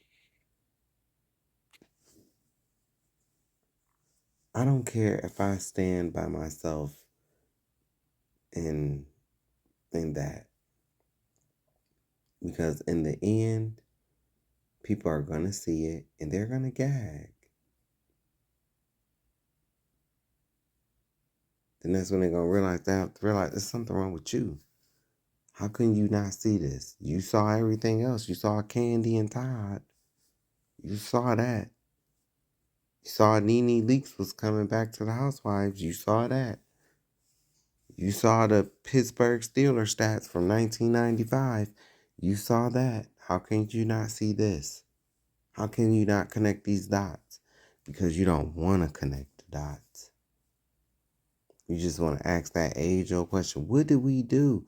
But you don't want the answer. Because I'm giving you the answer. There's no other explanation that I've heard. And baby, it ain't been a lot of them. In fact, there's been none. None better than what I just described to you. This is spiritual. This is spiritual. They have a perpetual hatred for us because of some shit that went on with our ancestors from way back in the day. And no, they might not remember exactly why. They just know.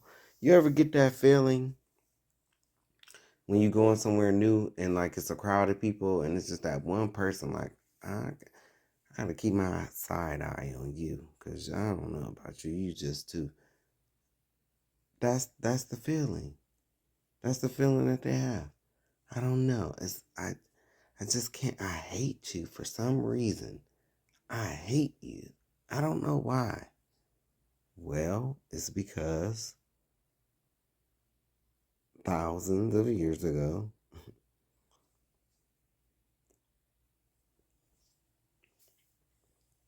our people clashed. Our progenitors. And even though they have forgotten that, and black people have forgotten who we are, it does not make it null and void. And with that, I am going to end. I love you. Good night.